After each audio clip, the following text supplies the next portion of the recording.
everybody, this is Harvey Sluggo Wasserman back for the 171st Green Grassroots Emergency Election Protection Coalition Zoom call. Glad to have everybody with you. We're at 27, a magic number. That's how much I sent to Bernie Sanders about 5-6 years ago. And we have a packed agenda as always. We're going to start with the great NORM STOCKWELL, the publisher of the great progressive magazine, who's going to talk to us about a major victory over gerrymandering in the state of Wisconsin. Norm, it's always great to have you with us. We're also going to be joined by JOHN BRAKEY from Arizona, who's going to tell us what's going on in that amazing state with the usual mishigas of trying to protect the elections there. We've got DOROTHY REIK with us. Dorothy, great to see you, the queen of Topanga, and Lissa Matros, the greatest sports fan in the history of the United States. Good to see you, Lissa.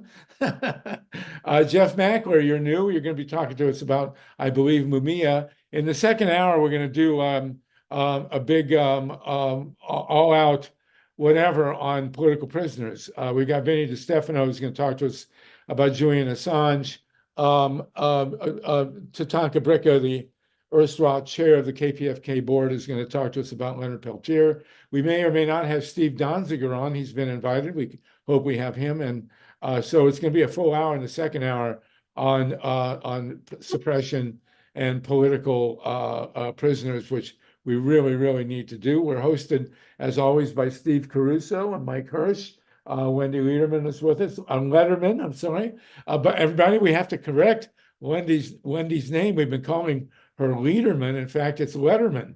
And there you go. But you're no relation to Dave, the talk show host, which is fine with me. So this is going to be a great call. I see Paul Newman with us, Ron Leonard. We'll talk a bit about solar if we get to it. Jen Perelman, you are a podcaster, and we want to talk to you about your great work in Florida. MYLA RESON's with us. So this looks like we're going to have a really great call. John Steiner, good to see you. I understand there's snow in Colorado, and we, those of us in LA, where the temperature is currently about 70 degrees, always welcome snow in Colorado. The more it snows in Colorado, the better we like it in Southern California. So thank you for that. So let's start out now. All sorts of news about Donald Trump we don't want to talk about. You can get that elsewhere. What we want to do is organizers learn early on that it's always critical and important to celebrate your victories. And the battle over gerrymandering in many, many states, but especially Wisconsin, has been really, really emblematic of what's going on in this country. And there's been a victory in Wisconsin over gerrymandering. And Norman Stockwell is one of the most important and influential people in Wisconsin with the great progressive magazine, publishing since what, 1912? Is that it, Norm? 1909, Harvey. 1909. 1909, 115 years this year. Good for you. And it's 130 since you published my first article in 1966. So there you go. But Norm, tell us what has happened in Wisconsin. And then we also want to talk to you about the guidebook. So remember that. But tell us what's going on in Wisconsin here. Yeah, well, thank you very much. It's great to be here with all of you. And our brand new issue of the Progressive magazine just came off the presses, and it talks a lot about elections, electoral stuff happening around the country. But in particular, there's an article about the gerrymandering in Wisconsin. It's by a guy named Thomas Nelson, who's a former state assembly leader. He's a county political official, and he's also a great watcher of things going on in Wisconsin. And he breaks it down, talks about the history and so on. I won't steal his language. You'll have to read the article, which is going to be up on our website probably tonight, progressive.org. We had a website problem this afternoon, and the site was down for most of the afternoon, but it is back up now, and so we will be having it. We'll have that article up there for you in a little bit. if you'll forgive me, I'm going to read something just for a minute because it's a complicated story. And this is kind of the background of all of it. And I wrote this and it never got used anywhere. So I figure I'll read it here and then it'll have a home. In a seesaw series of events during the past 6 months, Wisconsin, which had been called the state with the worst partisan gerrymander in the nation, finally got new maps. The 2023 election of liberal Milwaukee judge Janet Protasewicz to the state Supreme Court started the ball rolling. In August, a suit against the existing voting maps was brought before the state's high court. On December 22nd, the court ruled that the current maps were indeed unconstitutional and new maps would have to be drawn. Several groups, including the Republican-controlled state legislature and the office of Democratic Governor Tony Evers, submitted new versions of the maps, and an independent body designated by the court ruled that the various maps submitted by the Republican interests were too biased to meet the threshold. With primary elections looming in April and the need to print ballots, the pressure was on. It appeared the court might call for new maps to be drawn. Republicans in the state legislature, fearing an even greater loss, chose to pass a bill accepting the maps that had been submitted by Governor Evers. Maps that Assembly Majority Leader Robin Vos called, quote, the least worst option.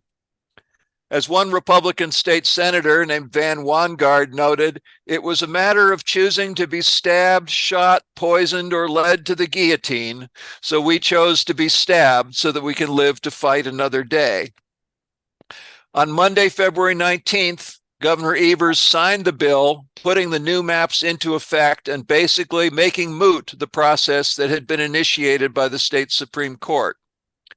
While many Democrats in the legislature voted against the bill, fearing some additional Republican trickery, Evers said at the signing ceremony, "Today is a victory not for me or any political party, but for our state and for the people of Wisconsin, who've spent a decade demanding more and better of us as elected officials.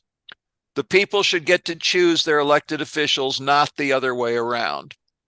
So Wisconsin now has more fair electoral maps than it has had in more than a dozen years.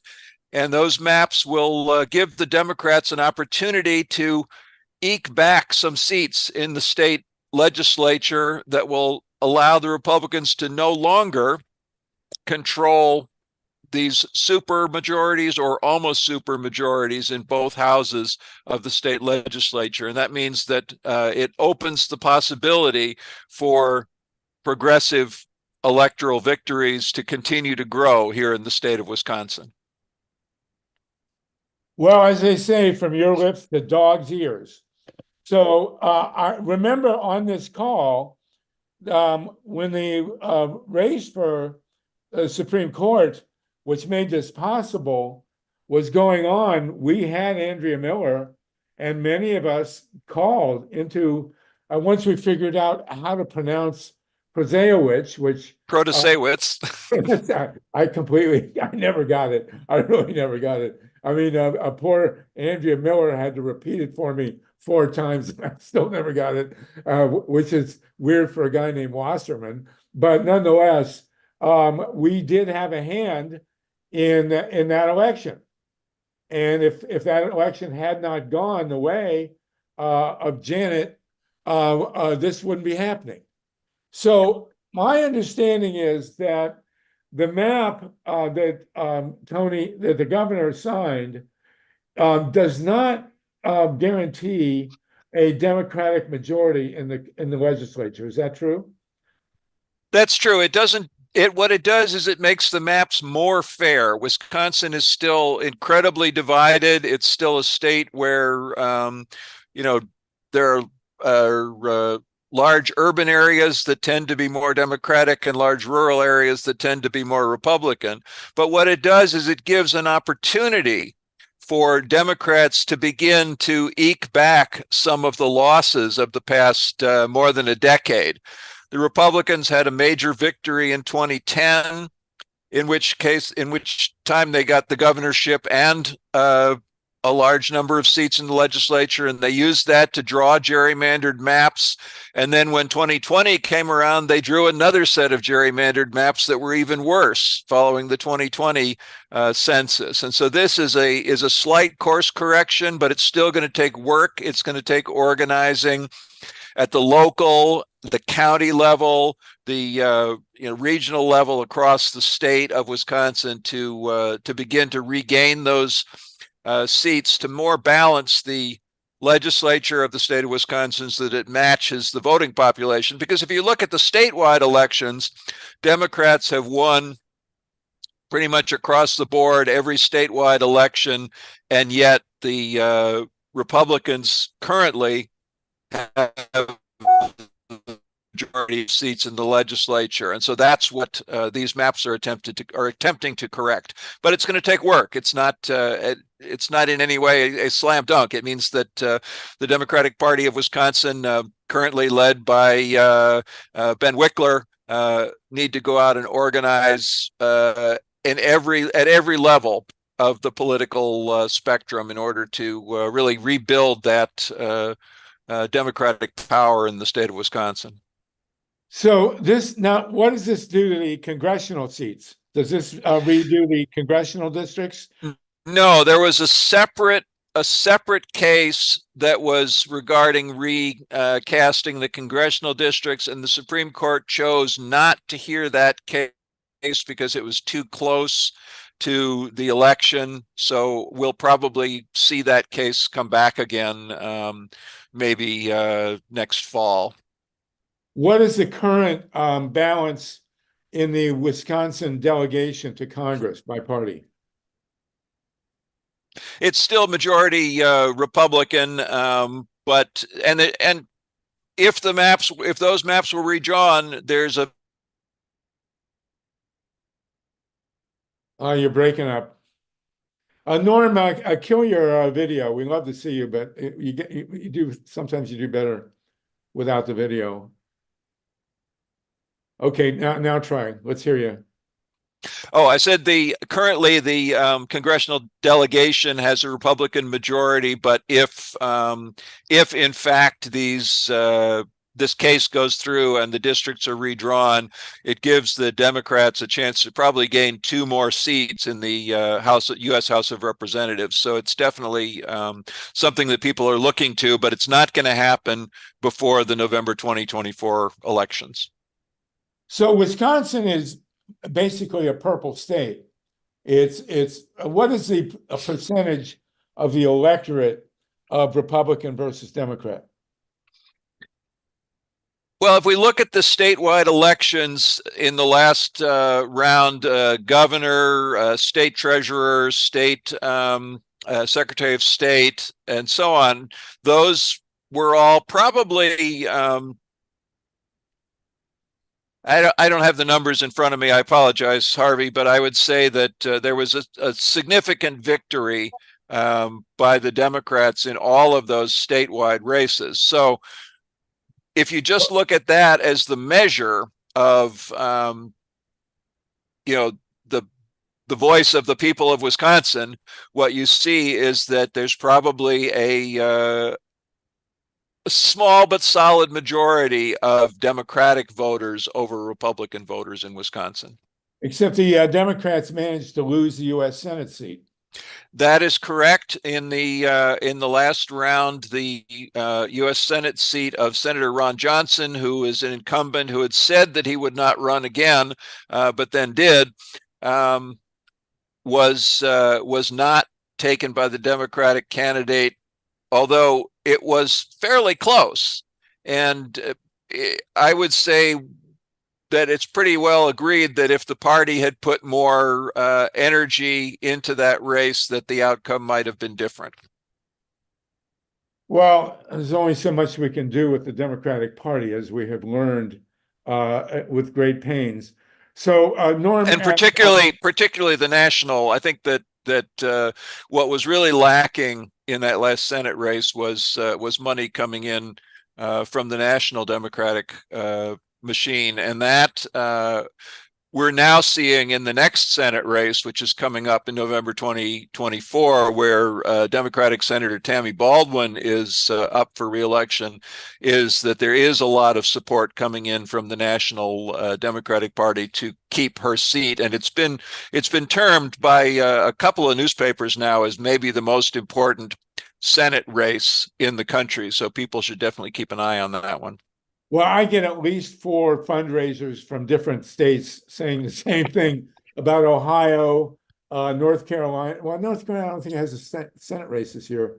Arizona, and John Brakey has joined us, going to talk to us about Arizona. But it's good to see Wisconsin in at least some form of democracy. I mean, the year 2010 was, of course, the year that Obama swept through the off-year elections, and the Republicans stole, led by Karl Rove, basically stole, at least a dozen states around the country and got them gerrymandered. And that's been the nightmare we've been living with. I think as publisher of the Progressive, Norm, you might want to follow your coverage of Wisconsin by looking at what's going on in Ohio. In Ohio, we've had 2 statewide referenda demanding that the maps be redrawn.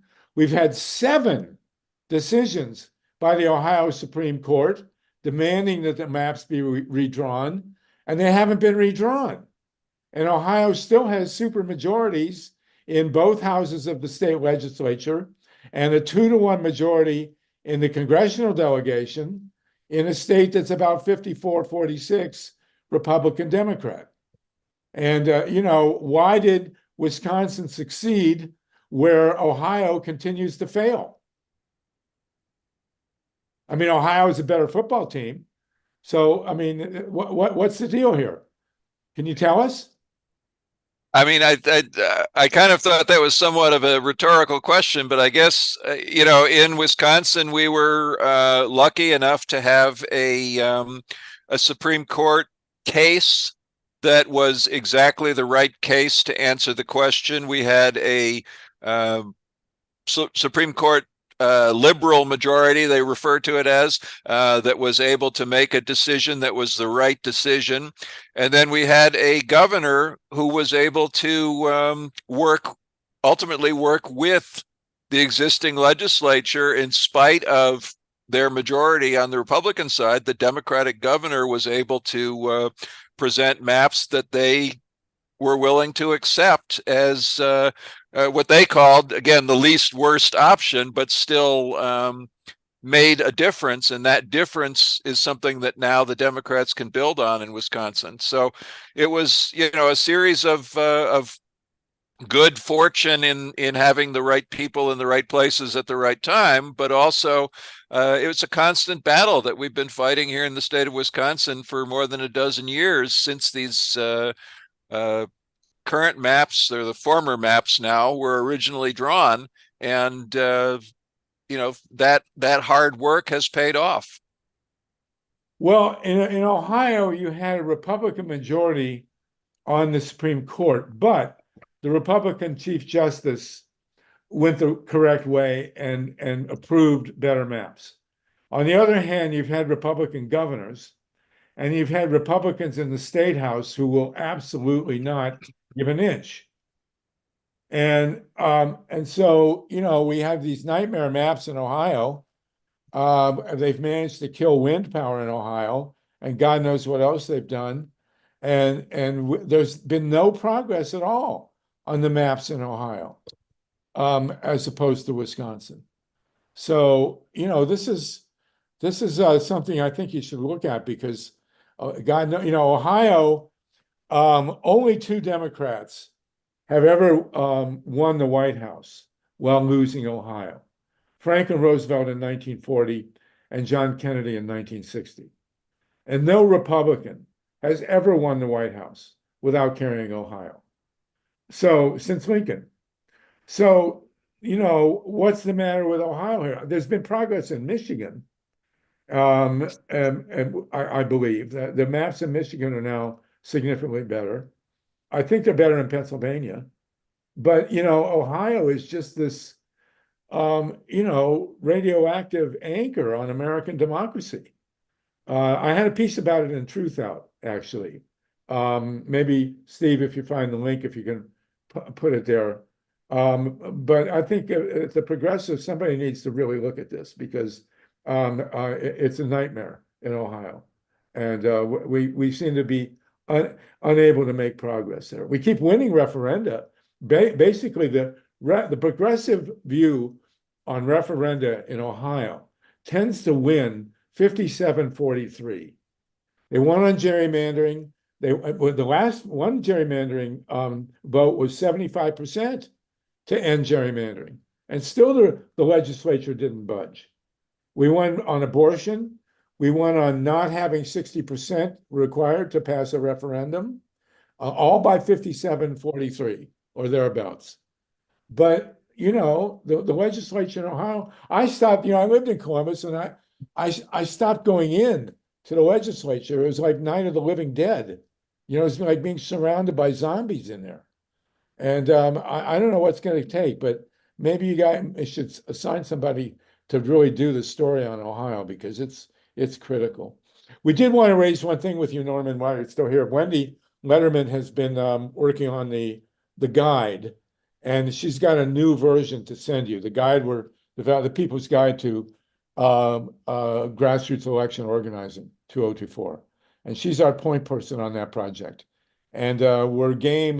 John Steiner's been working with us on it. Steve Caruso. We're game to, if you're game to work with the progressive on it and see if we can put out a joint guide to grassroots organizing. You know, we have all this material from Andrea Miller and Ray McClendon and the stuff from Georgia. So Wendy will be sending you a new PDF. And if you can go back and forth with her, that would be great. There's my truth on Ohio. You're welcome to steal everything from it and give it to one of your writers, but somebody's got to deal with Ohio now.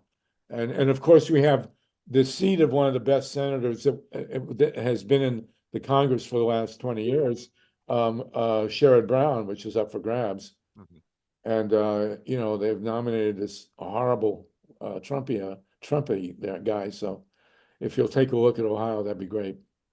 Someone challenged my assessment that Ohio has a better football team. Ohio State has been regularly beating Wisconsin, but of course we can never forget that the national champion this year was the University of Michigan. So I don't want anybody, least of all Alyssa Matros, to forget that that's the reality. Okay. Thank you, Norm. Is there anything you want to add? Wendy, you got your hand up for Norm? And then we're getting to John Brakey in Arizona. Cool, thank you. Yeah, I want to bring that up and thank you, You gotta Norm, kill your for all video, of that, Wendy. and You're for breaking up. we'll talk more about the guide, but I did want to I'd be remiss if I didn't mention. Oh, okay. I hope that's better. So I'd be remiss if I didn't bring up Florida in this conversation and what happened with DeSantis like drawing his own maps with a Sharpie and taking it to the state the opposition took it to the state Supreme Court and pled like a really awful case. Like they did the whole procedural thing wrong. But even still, the state Supreme Court said that the maps weren't legal because they gave like 20 red districts and 8 blue districts. And DeSantis is like, well, I don't care. And then the whole legislature is like, well, we don't care. And then the state Supreme Court was like, well, I guess we don't care. So we still have 8 blue districts and 20 red districts from, I think it was like a 16-11 split before. And we got the new chair, Freed, who really kind of ruined the election for Charlie Crist. And all the Florida progressives, like it's kind of a split between the progressives in Florida and the Democratic Party, which I'm sure Jen Perelman will get a little bit more into. She's running for Congress against Debbie. We don't say her full name here, Schultz. And but yeah, I'm hoping that Florida will be included in whatever conversations come up because it's just absolutely catastrophic what's happened here, and we've lost so many progressive and left leaning right because of the malarkey going. Well, the gerrymandering nightmare that really took over in 2010, you know, Obama got up and very coolly said, oh, well, we have a shellacking. I mean, it completely destroyed the country. The 2010 there's a great book about it whose name I can't say, RATF KED, about by David Daley, I think his name was, about what was done in 2010, and Wisconsin was a victim of that. And it's great to see you turned it around. But you know, Ohio, Florida, Arizona, Nevada, other states were really clobbered by that. And so maybe a piece of, you know, coming out of it was called the Red Map, you know, election there, and we got to get through it, or we're just not going to survive. And it certainly, of course, affected the U.S. Congress, not just these legislatures, but the Congress as well. Dorothy Reich, did you want to jump in here? I just wanted to bring a message from Steve Donziger. I was just on the phone with him, and he said to assure you he will be on at 6 as requested. Oh, very good. We'll be glad to see him. So, Norm, is there anything else you want to throw at us? You and Wendy are going to be in touch, I hope, on the guidebook. Yep, definitely, and encourage people to check out the progressive.org, the new issue. The articles will start rolling out this week. The paper printed edition is in the mail to those of you that are subscribers, and we look forward to continuing coverage on this and so many other important issues in the weeks and months to come as we roll towards November 2024. Well, everybody should be a subscriber to the Progressive Magazine. You know, I go back, like I say, to the 60s, and Norm is as great an editor and publisher as has ever been there. So it's really good to have the Progressive in our corner here. And I don't know how you got progressive.org for your website. You must have had somebody really quick, but there you go. So Norm, thanks for that report, and it's good to hear the news from Wisconsin. And you'll be in touch with Wendy, and that's great news too. Okay, there you go. There's the Progressive Magazine. Always beautifully laid out, always very easy to read, and always right on point. So let's go to Arizona now. John Brakey, our great campaigner in Arizona, a real path breaker. John, there's a lot going on in Arizona with the districts as well. And we're thankfully rid of the horrible Kirsten Sinema, but we're looking at Kerry Lake. But nonetheless, what's the latest with election protection in Arizona? Not good. They're using me. I've been sued. I was sued about 18 months ago. We went to court. We won the court case. In that case, the judge said to Santa Cruz County, which is Santa Cruz County, they sued me in Pima County. They promised me the records on the August 18th to have them in that year. And then they sued me. And then we went to court. And when they got into court, after the judge read my lawyer's brief, he said to Santa Cruz County, "What are you doing in my court? Why isn't this case in Santa Cruz County? And what are you doing suing a requester? It's a requester's right to ask for these records." And then he turned around and, awarded us attorney fees and, and we won and chastised them, and they appealed. And the appellate court, which is another kind of a crazy deal, okay? The guy who was on the bench is the same guy who screwed me 10 years ago in the RTA case.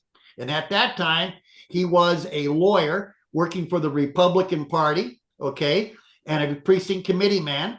He wanted to be a judge. He put papers in, and then they called him. And they said, "Hey, you want to be a judge? Well, I'll tell you what, we need you to write an amigos brief because we want you to create a conflict of interest because one judge who heard the case retired and he hung his law degree at that same client." And so that caused Tucson to Maricopa. Okay, so John, where do we stand on gerrymandering in Arizona, and what are the likelihood that we'll have a fair election this fall in Arizona? It's hard to say, it really is. I don't think gerrymandering is so much of a problem here, but I would say that a good election is an election that is verifiable, and it has me concerned that they're using this case to block records all over the state of Arizona and using me until this case is resolved. And So they're doing you have everything. you have a progressive Secretary of State who was just elected, and you have, I guess, a reasonably progressive governor, although that remains to be seen. And you survived the insane ninja attack on the election in 2020. What are we going to look? What are we looking at in 2024 for the statewide elections in Arizona? Well, I'm hoping that by April 15th, this case may be put to bed or shortly after.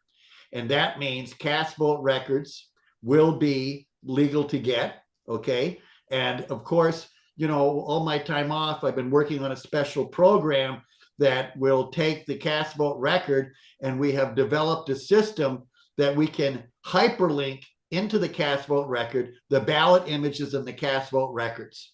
And then that way we'd have elections that no more Wizard of Oz coming out saying, here's the results, that 2 days after the canvass is done, they must publish by precinct in the state of Arizona, I hope, okay. We have another bill going on right now that Ken Bennett's pushing, the same one from last year, but it only applies to general elections. The other thing I'm planning to do is that once we get this thing resolved in April, hopefully by May or June, I will be chasing the Attorney General's Association, Republican and Democrats, getting them to understand that the problems in elections are complicated, but the solution is very simple. It's called transparency, which happens to be the currency of trust. And without it, our democracy is dying in darkness. And Trump is saying that if he doesn't win, it's going to be a bloodbath. I think the only way to counter that is to have proof that people really did win and lose, and that they release these records. Will you in Arizona this fall have hand-marked, hand-counted, digitally scanned paper ballots that we can rely on? You have an oddity in Arizona where you have Republicans like Ken Bennett, who's been on this call, who are committed to fair elections. So yes. What are the chances that we will have hand-marked, hand-counted, mailed in, digitally scanned paper ballots in Arizona? 50-50. Okay. Well, that's better than most states. Let's say this. The Attorney General is with us, from what I understand. Of course, Adrian Fontes, Ken Bennett, and a lot of people. Adrian Fontes is the newly elected Secretary of State. Very good man. So you have the AG, you have the Secretary of State. What would derail the ability to have a fair vote count in Arizona? Corruption. All right. Nothing. Well, so there's nothing new in Arizona. Nothing. No different. I'm afraid this is a problem that's happening all over the place, and you know, I know that I've been targeted. You know, I was in North Carolina. They ticketed me. Lynn Bernstein won the case. I choose not to be a plaintiff because I'm from out of state. And secondly, she would be a better plaintiff because she's well established, the whole thing. We won that case. That election director will never take a job again. I mean, he got dismissed after the case. And then she got her attorney fees and costs back, which was good. But it's a miserable thing. Well, listen, we're with you all the way. We want obviously the whole election could turn on Arizona. You're saying that the districts aren't so badly gerrymandered. That's good to hear. And we've got you there fighting for hand-marked, hand-counted paper ballots that are digitally scanned. That's what we want. MYLA RESON, go ahead, MYLA. But, you know, when we talk about hand counting and, you know, we're talking about digital counting with a ballot library because everybody can count. You know, we are preparing that we'll have one database that has everything, but it's too big for everybody to have. We want to break everything down by precinct, and we want to train people that two people could get together, and believe it or not, in a precinct, they could audit the whole thing in 2 hours. Right. Well, you are the great pioneer.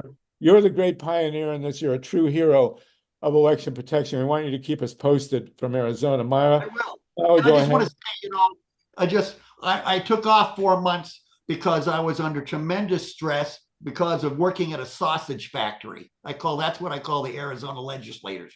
You know, Mark Twain is right. Watching legislation being made, it's like watching sausage get made. Well, and I understand that the Arizona legislature is not kosher. So, MYLA, go ahead. Because it's a high tide. And I don't know if we will have a bill passed this year, but I do know one thing: we're committed and we're not going to give up. So And, John, yeah. I have a question. I'm sorry to interrupt you. I do have a couple of questions. I recently have been watching quite a few interviews, not all of them current, but with the former Secretary of State, Rusty Bowers. And Yes. In those interviews, he strikes me as a fundamentally honest individual, independent to a degree, who seemed to be very confident about the election process in Arizona. And I'm wondering whether you've had an opportunity to work with him at all, and whether he is in any way supportive of your project. And then I also have a follow-up question, or an additional question that Steve Caruso asked me to ask, but let's first focus on Rusty Bowers. And has he been helpful or supportive? Okay. Can't hear you too well. Rusty is a honorable man. We may not vote the same way, but he's highly principled, like Ken Bennett. I And don't know what happened. There must be something in the water in Arizona that you have these principled Republicans. Maybe you can bottle it and ship it. Go ahead, MYLA, again. The question, John, has Mr. Bowers been supportive of all of your project to increase the transparency in Arizona elections? Yes. He has. Oh, good. So he's on board. He lost his I know, election. I understand that, but I was still wondering. MYLA, what's the second part of your question? And then it isn't really a second part. It's Steve Caruso asked me to ask if there are any pilot counties for your software in the country.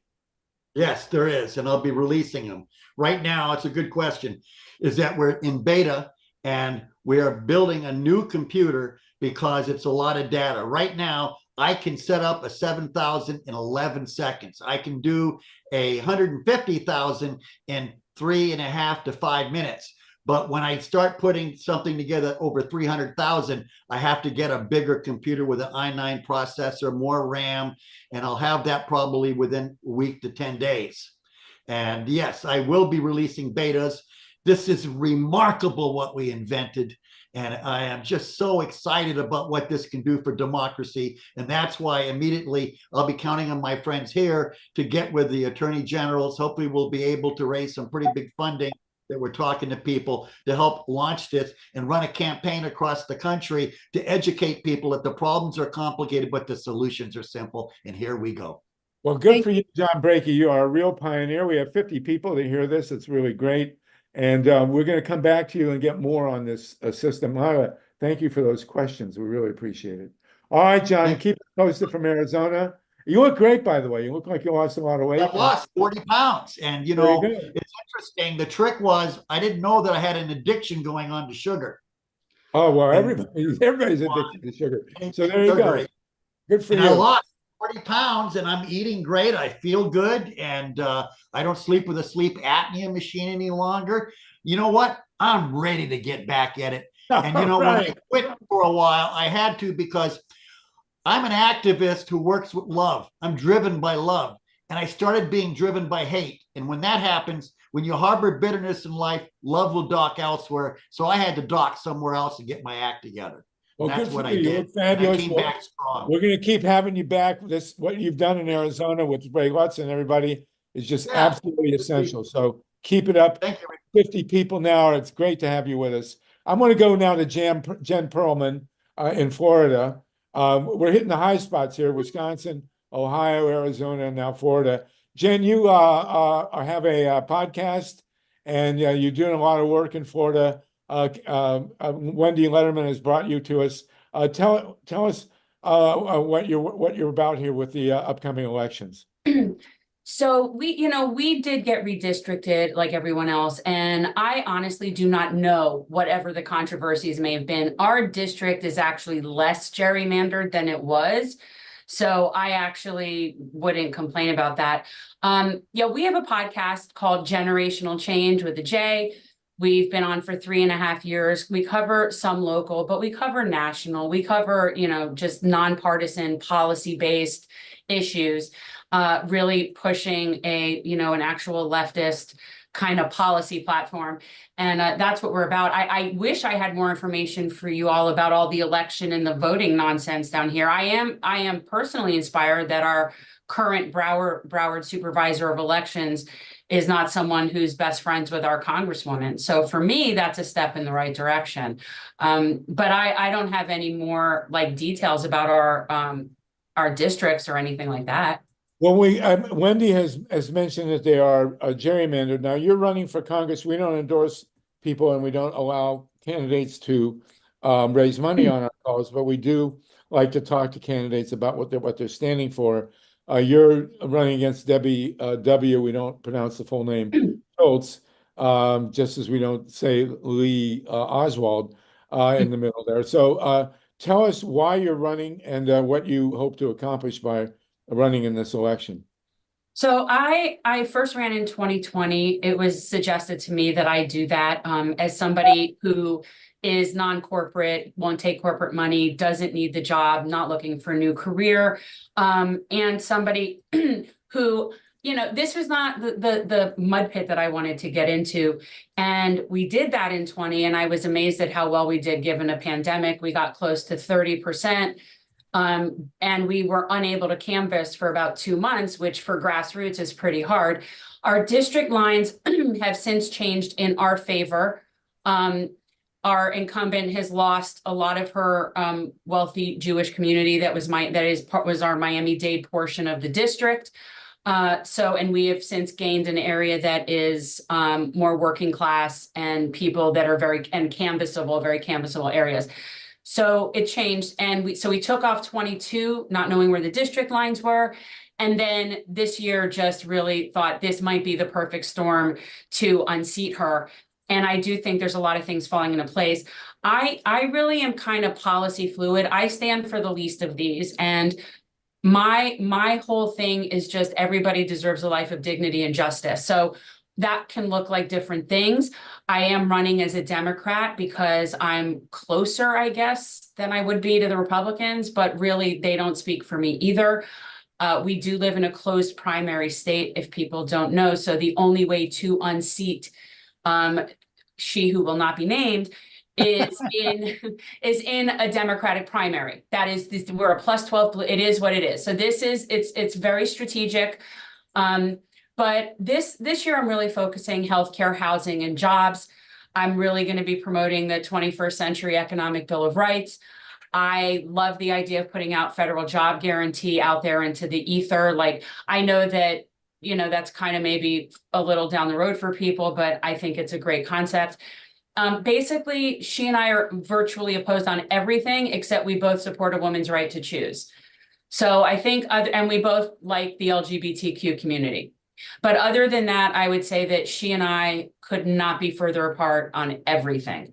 So whether it's domestic policy, that I support social safety net, support healthcare as a right, think everybody is entitled to a living wage, crazy things like that, or the fact that I would never take money from the military industrial complex and support mass murder around the globe.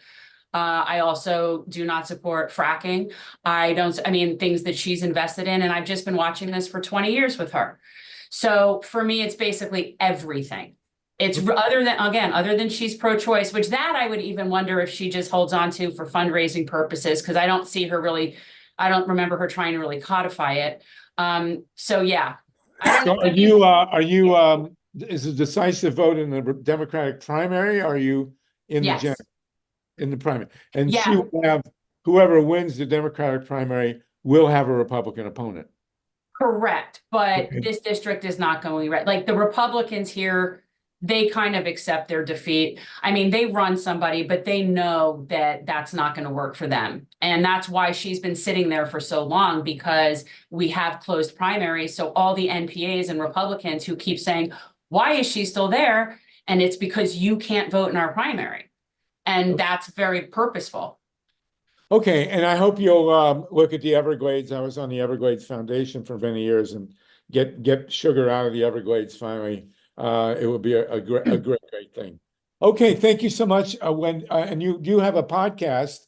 You can Yes. put your podcast in the chat. That Okay. would be great. Wendy has a hand, and then we're going to go to Dorothy Reich. We want to talk about the upcoming Supreme Court decision on a woman's right to choose and these two drugs that I can't pronounce. Go ahead, Wendy, please. Are you muted?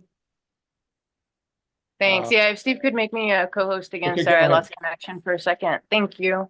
Yeah, no, sorry, I didn't get to introduce Jen. She's a friend of mine. I've known her like 5 or 6 years. Her and her partner, I know her. I know she's like super integrity. Like she honest, like if there's a true progressive, it's Jen, and she did really awesome for a newbie the first time around. We actually did poll tapes before scrutineers with scrutineers to make sure. So maybe her and John Brakey could talk more about, making sure that things are on the up and up. But I just want to say that Jen's a friend of mine. And I'm impressed because she took the momentum from her last campaign that she built and started a group called Generational Change, where it's actually a community service based group where they do like food banks and all kinds of stuff, and the podcast. So it's like she really does walk the walk, and I just hope everybody goes to Generational Change and follows her, and we'll hear more for her. And we actually we're thinking about Jen possibly in the future doing like a simulcast or something, and we can all just kind of everybody share networks, because we want the same revolution here. So thanks all. Yeah. Thanks, Jen. Yeah, Jen, I understand you have a couple million followers, so that's really good. I don't think we're there yet, but here's hoping. Here's hoping. Yeah. I did want to ask very quickly, whatever happened with the referendum in Florida where they allowed ex-felons to vote, and then the legislature intervened? What has happened with that? Nothing has happened legally. Our formerly incarcerated people are able to vote. Nothing has happened with that. But there's this looming fear that they put out. And I don't remember it as much from the last election cycle, but right after the referendum, right after it passed, there were all these threats that, oh, we're going to turn it around. So they basically used fear tactics to keep people from voting. But as of right now, they're legally allowed to vote. Okay. Even what about the fines that the legislature demanded be paid? Well, some of them, this is what was being debated, is what constitutes fines, because it's not all fines, it's only reparations. So there were certain things that they were arguing about back and forth. And to be honest, I do not know what they ended up landing on. But I do know that they have not been using the same fear tactics to keep people from voting. But I do believe any restitution that is part of the original sentence had to be, like, that was what they were saying had to be paid. Okay. Yeah. If you could find out some detail, maybe you and Wendy Sure. next week, that would be really good. Sure. Maya, and then we're going to go to Dorothy Reich to talk about the Supreme Court. Go ahead, Maya Reson. Yeah, Jen, one of the things that I am concerned about is that a lot of young people on the left seem to have been persuaded by unbelievable amounts of money poured in by the nuclear power industry to convince young people on the left that nuclear power is an essential component to combat our climate catastrophe. And I'm wondering, have you taken that on at all? Have you actually made your position known about shutting nuclear power in Florida and elsewhere in the world, and to stop the extraordinary expenditure now on the federal level of money that is dedicated to combating the climate crisis being used to shore up all of these decrepit nuclear power plants and extending their life around the country? I appreciate that question, because I've been sort of evolving on this for a little while. We've had a couple of different people and environmentalists and authors on our podcast and talking about this. And I really never made like any sort of official comment on it, but I am at the point now where no, I don't support the idea of that. And I know that it's inherently toxic and poisonous. That's not something that I support. Now, this is where my business partner and I disagree. He thinks that it's a valid method. It's not something I'm interested in. I am much more interested in regenerative, sustainable degrowth. I am not with this idea that we need to, at all costs, maintain our style of living and utilize all access of energy and mining and whatever to maintain our level of living. So I'm just not in that camp. So I would be happy to sign something saying that I would be opposed to that, because from everything that I have, and I've looked into it, but I am not a science person, but I am definitely not down with the idea of nuclear and the toxic and the poison and stuff. So Okay. I am very open to learning more about it, but I have never like taken an official position on it, but I can see that it's a problem. Well, you've got 4 reactors in Florida. 2 are close to you at St. Lucie, and then 2 are down at Turkey Point in Key Largo. So I know more about those reactors than I should, and we're happy to. But you need to get them shut as soon as possible, okay? And if your partner can't figure that out, let him call me. Okay, thank you so much Jen. Nice to hear from you. And good luck with your Thanks, guys. campaign against she who shall not be named. Dorothy Reich, you raised earlier the decision coming in front of the Supreme Court tomorrow about the abortion pills, and I guess birth control pills. Do you want to give us a comment on what these people are about to do? Let's see if we can get you unmuted. Go ahead. Let me unmute. You're unmuted. Go Am I ahead. unmuted? Yeah. When did I become the expert on this? Why am I the expert on it? When you raised the issue at the beginning of the call. So I didn't. I just said Okay, Steve so Donziger everybody was coming, should but I know- will tell you that that this mifepristone, is that what we're talking about here? Yes. It's totally insane that they could come 20 some odd years after FDA said these pills were safe, and come in and say they're not, and they don't even have something called standing. The people who are suing have suffered no harm. They have no reason to be in court about this. There was just a John Roberts, in fact, just told the courts that they can no longer allow this judge shopping, that people cannot file their cases in jurisdiction where there's only one judge, as they've been doing in Texas, and getting judges that they know will rule in their favor, that they need to get in the judge lottery like everybody else and just file their. I mean, people are incorporating in certain districts their groups in order to be able to get their lawsuits in front of certain judges who they know will rule in their favor. And then, even though they have no standing to even file the suit then gets challenged by the Biden administration, and they lose, and then it goes to the Supreme Court, and the Supreme Court upholds these decisions, and it's totally bizarre. And that's what's happening with this mifepristone. This doctor said his feelings were hurt because he didn't get to have the pleasure of delivering a live baby because somebody used mifepristone. Dorothy, thank you so much. Sluggo, it was Dr. Ruth who brought that up, and I think I think Dr. Ruth is ready to weigh in. Okay, Dr. Ruth, let's hear it. Thanks. Well, as usual, Dorothy is up on everything and brought up the good point, which I didn't know. It's ironic that the Supreme Court is saying you can't go judge shopping. It's kind of like, don't look here, look over there, But anyway, the broader implication, besides what Dorothy said about the safety and the record, and the, of course, right-wing court and their stripping women of their rights, is they would be overriding the FDA. And that is a big deal, because that means in the future, the court could decide what medicine you get. And I don't recall any of the court having an MD. or having gone through medical school or a pharmacology course or anything. So Dorothy's correct, and it's also dangerous on a scientific level as well, let alone the I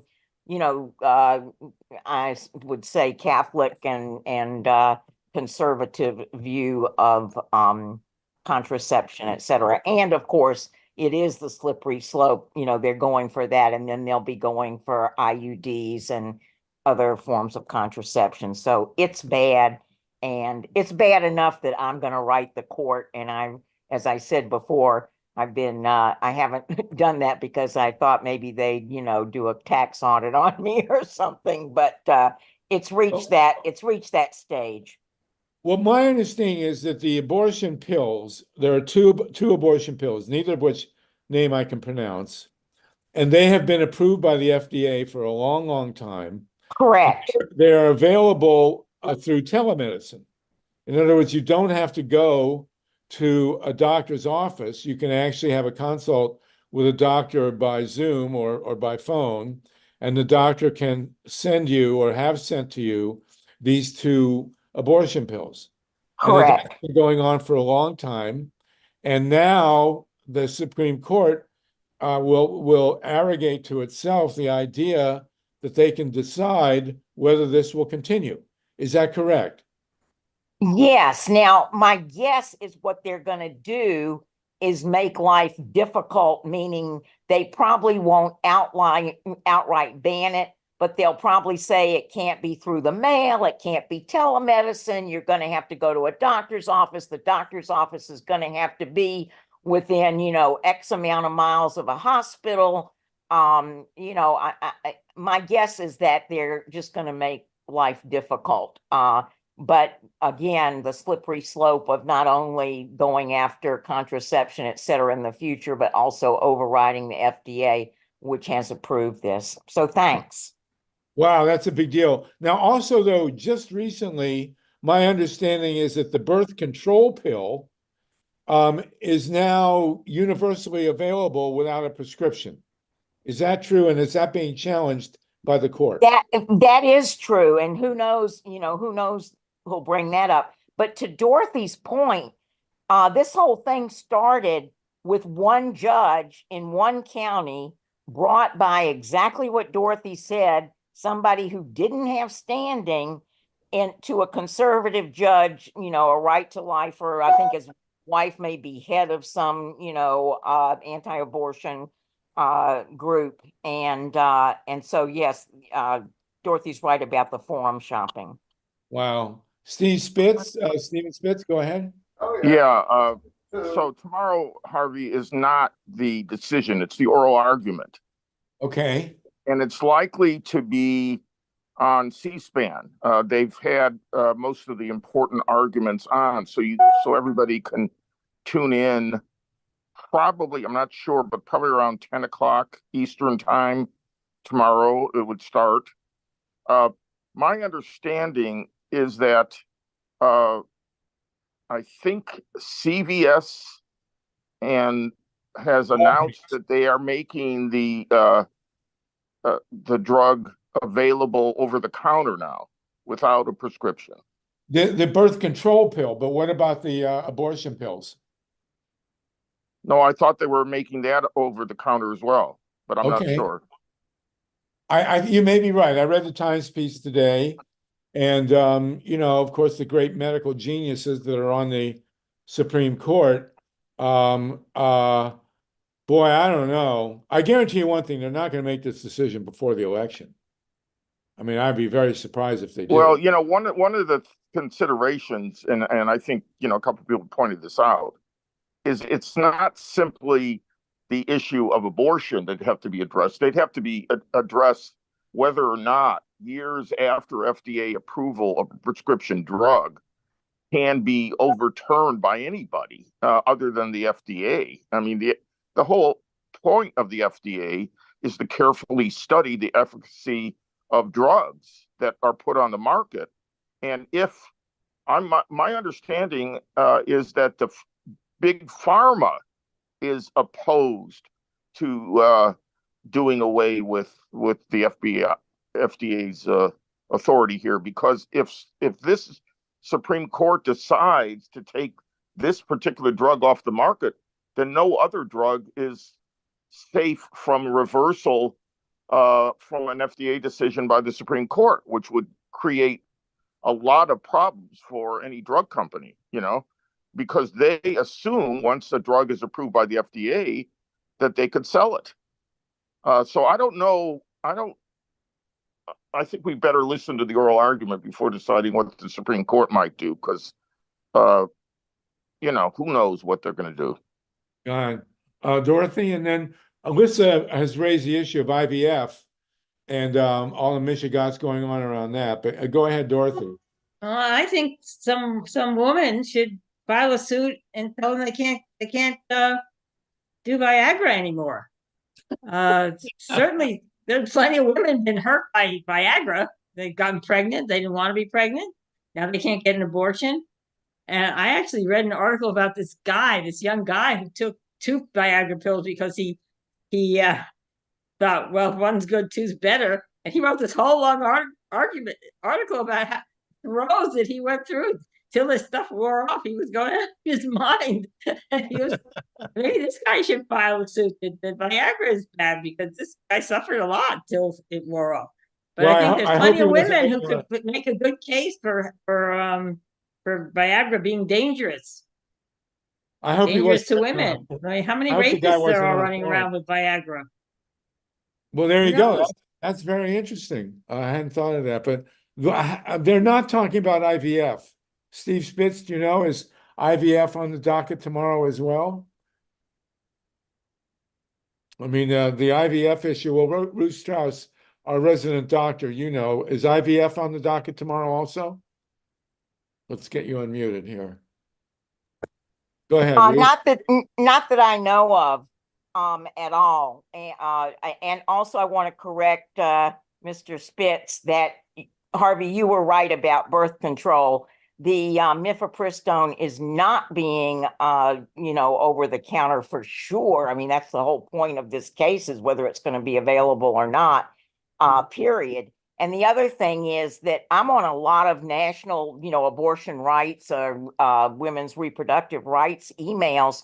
And in fact, CVS and Walgreens and Rite Aid were saying they were not going to supply it even with a prescription while this court case was pending. So thanks for letting me speak. Man, don't these people have anything better to do? I mean, of course, I am of the opinion that the most important political transition going on in the world today, and the reason so many men have turned into MAGA nutcases, is because the shift of power in the human race is happening with women taking over from men. And, it doesn't get any more basic than that. And of course, the control of birth control is both emblematic and tangible as an issue here. So we'll see, I guess, but this is obviously a very big one. So does anyone else want to contribute? I hope that guy that took the Viagra was not living on a farm. Anyway, okay. Steve Donziger is here. Steve Donziger, how you doing, bro? Okay, Good. so thank you. That was a really good discussion. We will be tracking all this stuff, and gerrymandering from Wisconsin to Ohio to Arizona, and in Florida as well. The race against she who shall not be named. The question before the Supreme Court on birth control. Doesn't get more basic than that. And now we have the great Steve Donziger with us. We're going to do the second hour, we're at 5 past, on political prisoners. And Steve is our lead guy. We're going to talk about Julian Assange with Benny DiStefano, Leonard Peltier with Tatanka Bricca, and Mumia. I think Jeff Mackley is with us to talk about Mumia. But let's start with the man himself, Steve Donziger. Steve, I don't know where you are. It looks like a very cool place. But what is the latest with your case? What are you trying to do with the government? We have 52 people with us, and we are live streaming on YouTube. This will be rebroadcast Thursday out of New York on PRN. But tell us what's happening with you and your case. Thank you, Harvey. Thanks for having me. It's always great to see you. Thanks everyone for coming on and hearing this, what I think is a very important update. So my situation remains perilous. For those who, I know most of you know, but just to quickly review, I was released from my, yes, go ahead. I'm the only person in the United States ever prosecuted by a private corporation. Chevron prosecuted me under the authority of the US government on a criminal contempt charge as part of a broad scheme, in my opinion, to silence my voice and to detain me in retaliation for the legal work I did on behalf of Amazon communities in Ecuador that resulted in a $10 billion pollution judgment against Chevron. Can you see me here? Yeah, you're good. You're good. Okay. So I was charged with a misdemeanor contempt of court for refusing to turn my computer over to Chevron lawyers. And had I done that, I think the order was illegal. Had I done that, I would have completely compromised my ethical duties to my very vulnerable clients in Ecuador, whom I've represented for literally over 30 years. This was just a scheme that Chevron concocted to basically keep me in my apartment in New York, where I stayed from 2019 to 2022 with an ankle bracelet, but that also included 6 weeks in prison in the Danbury Federal Prison, all because I wouldn't turn my computer over to Chevron, while Chevron wouldn't pay the $10 billion judgment the Ecuadorian communities had won over this massive systematic pollution that Chevron and its predecessor company, Texaco, had dumped into the Amazon of Ecuador. So I became sort of the lab rat for the fossil fuel industry to see how far they could take this corporate playbook to essentially take over elements of our government, in this case, our courts, to lock up, in my case, their biggest critic. This was a hell of an ordeal to go through. The backdrop is the Amazon communities, the indigenous groups, the farmer communities are still suffering and dying from the pollution while I was locked up, their lawyer. What they really wanted was for me not to be able to travel to other countries like Canada or Australia, where they have assets and where lawyers could file lawsuits to seize their assets to force them to comply with the Ecuador judgment, which has been affirmed unanimously by Ecuador's Supreme Court and also by Canada's Supreme Court for enforcement purposes. So they essentially are trying to disable me. Now, even though I'm free and I'm currently on spring break with my son, the fact is I'm not really free because they still have my passport. I cannot leave the country. I do not have a bank account. I basically raise money and it goes into a defense fund that's kept at a law firm. The judge ordered me to pay them literally millions and millions of dollars that I do not have. So any money I earn or put in my name, they could easily take, as they've already done without telling me. They essentially wiped me out. So I'm dependent heavily on a defense fund. And the irony of all this is I've gotten a lot of support, not only from you folks, progressive folks, but also from the Federalist Society of all things, where I had 2 Supreme Court justices, Gorsuch and Kavanaugh. I appealed this conviction, this misdemeanor non-jury conviction, all the way to the Supreme Court, and they dissented from the denial of review of my appeal, claiming or asserting that the entire private prosecution of me was unconstitutional. It clearly is. It's a massive violation of the rule of law. So my latest move, which I did this week, last week, was to launch a new campaign to ask President Biden to pardon me. Now, after all of what I just said, after all of what I just said, people might think, well, why would you go to Biden at this point? Well, the reality is President Biden should pardon me. This is the only corporate prosecution in U.S. history. You know, I was a corporate political prisoner, in my opinion. This is a new kind of playbook to go after human rights lawyers. Obviously, there's political prisoners for various reasons in our prisons in this country.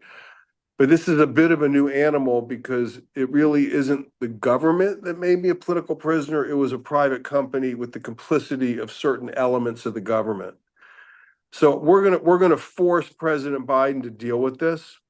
A letter has been submitted to the White House, signed by 14 very prominent lawyers, including Marty Garbus, Jeffrey Haas, who represented Fred Hampton, Michael Tiger, many of you probably know, one of the great lawyers in our nation's history, Nadine Strossen, former president of the ACLU, Nathalie Segovia, who's the director of the Water Protector Legal Collective, the legal director of the Center for Constitutional Rights is on the letter too. So I have really an incredibly prominent, I'm honored to have such a prominent group of lawyers, like basically go to bat for me. But the reason they're doing that, as much as I think they respect the work I've done, what people are really doing is going to bat for the principles we all hold dear, which is the principle of freedom of expression, of being able to do your work as an advocate in this country without being jailed, imprisoned, or retaliated against by a corporation.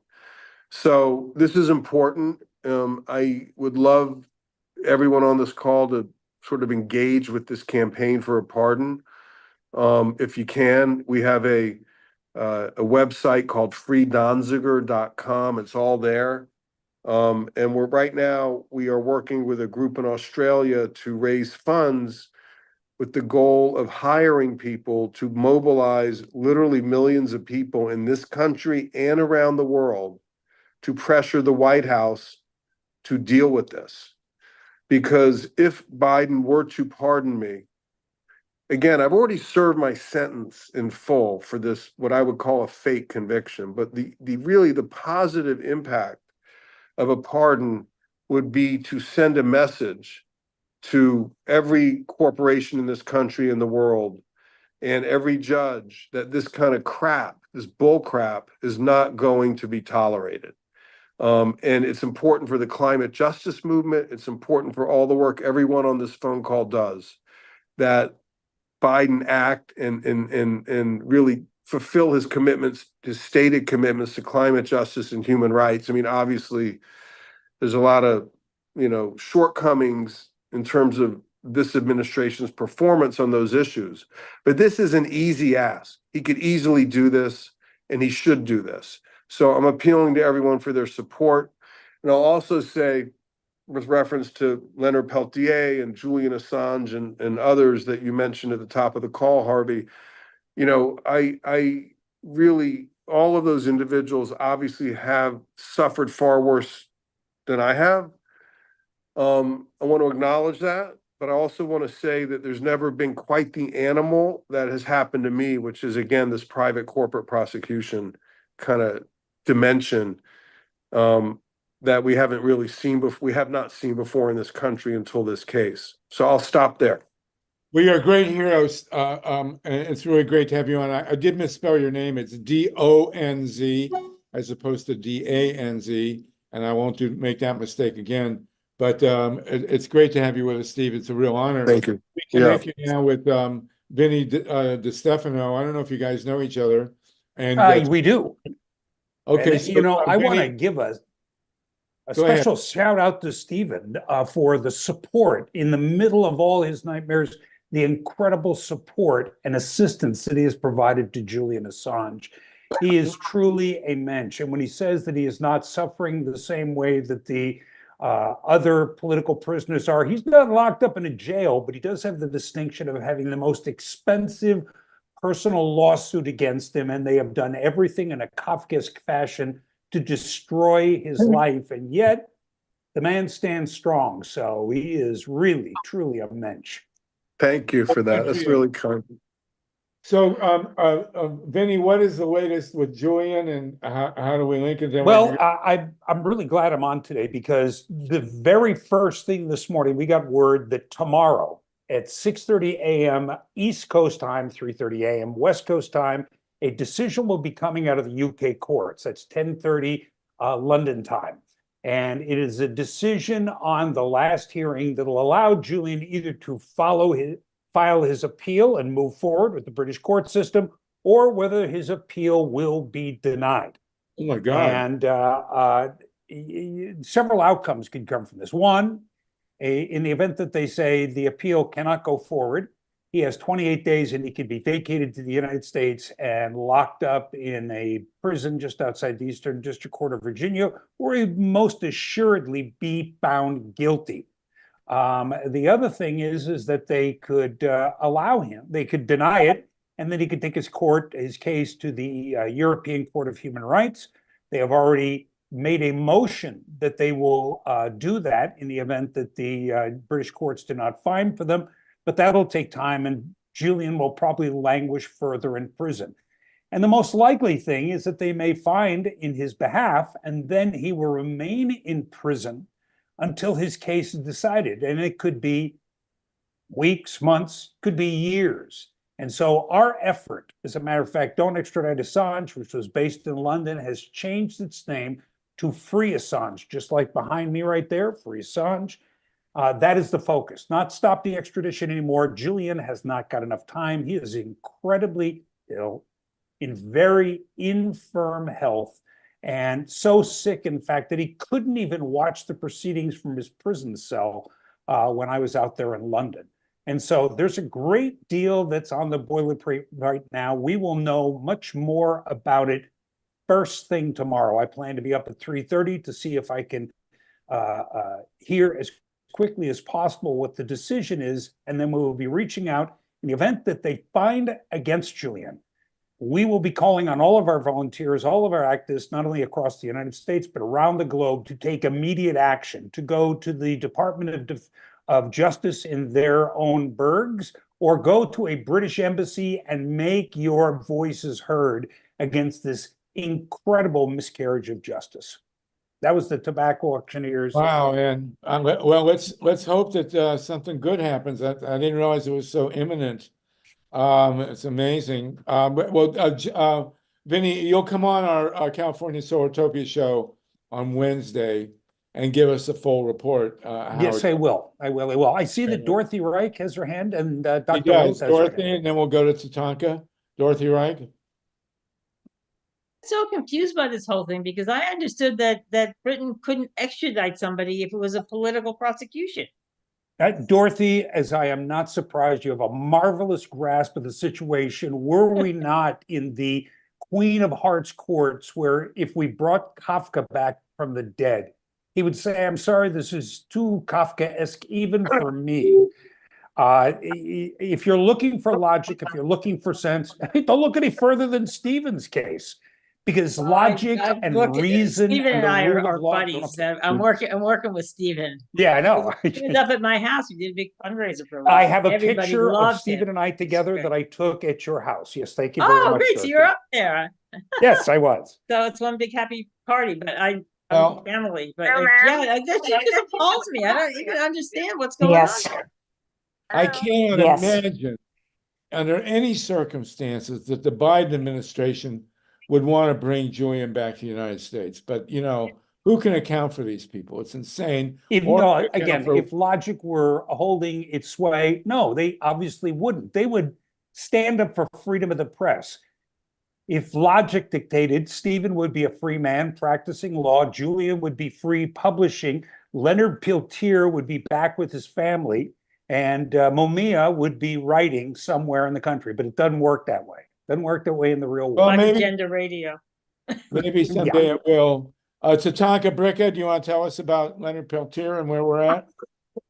Yeah, first I want to say it's good to see you, Stephen. It's good to see your face and hear from you.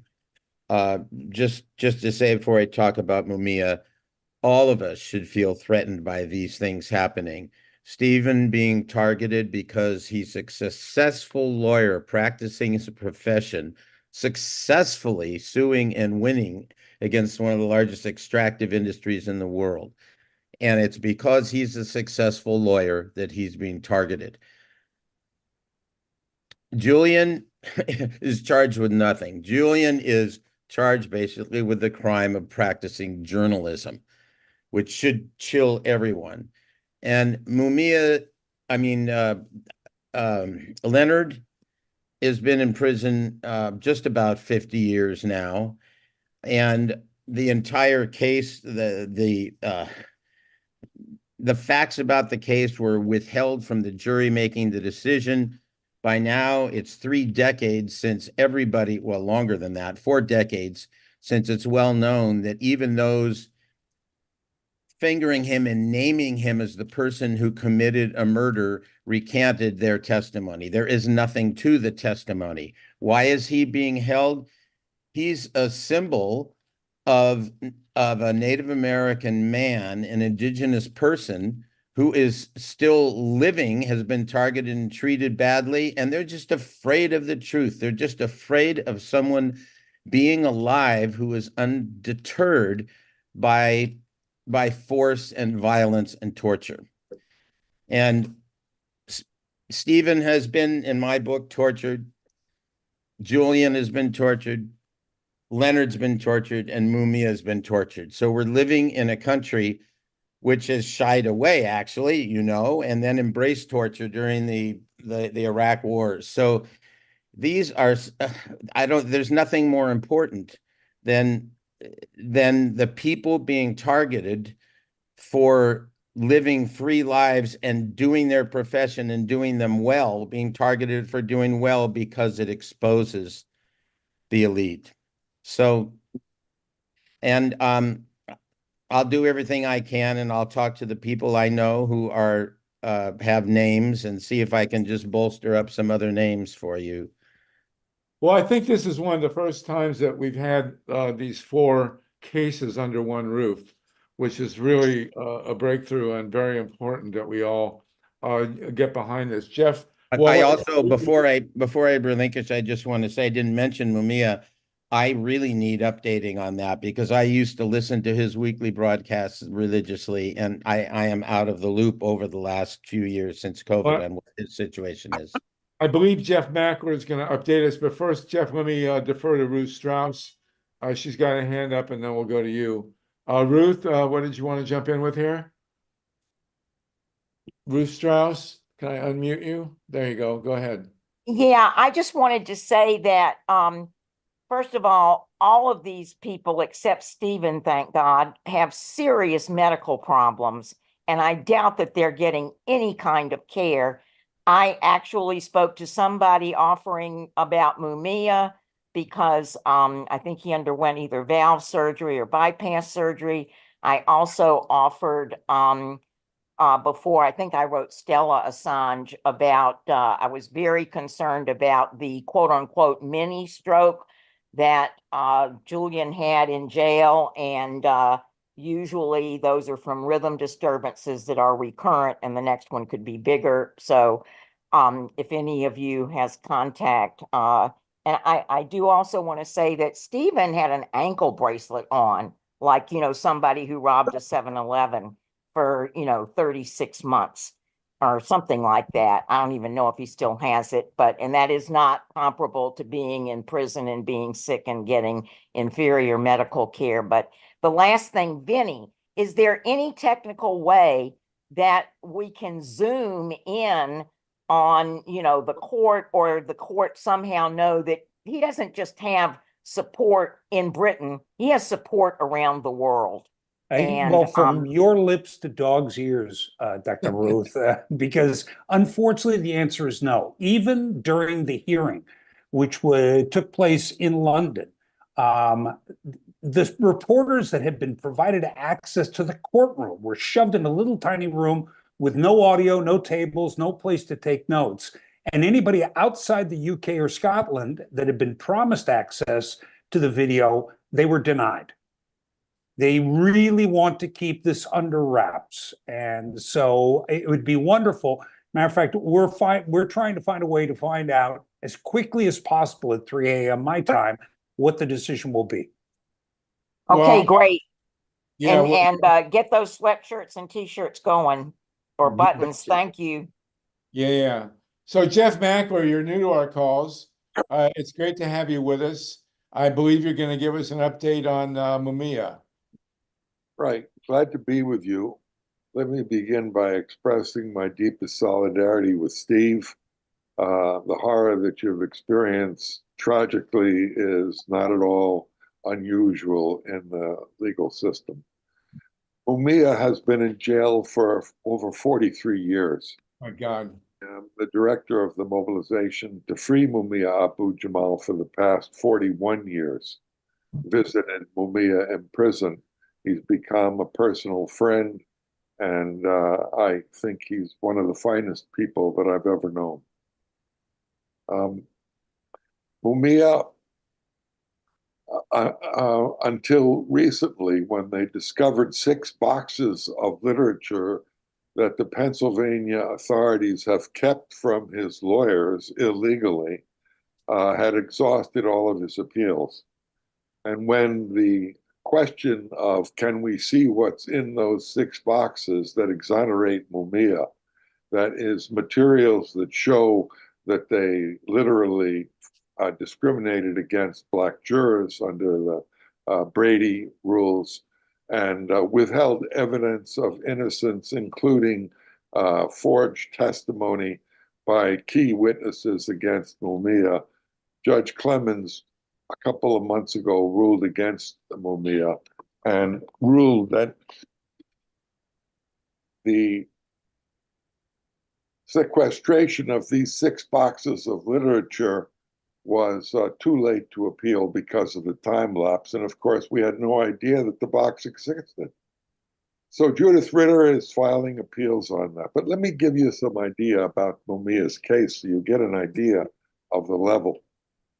Mumia was an award-winning journalist and the leading critic of the Philadelphia Police Department, whose members were systematically by the Justice Department indicted, convicted, and imprisoned for corruption, for bribery, for forging evidence, for intimidating witnesses, for manufacturing convictions. So Mumia was a leading critic, so much so that then District Attorney, the police chief of Philadelphia, the cop Frank Rizzo, publicly stated that Mumia would be held responsible for his attacks on the Philadelphia Police Department. Then you have this terrible day in December 1981, where according to the police, Mumia Abu Jamal alighted from his cab. He was suspended from his job as a journalist because of his critical, he had to earn a living.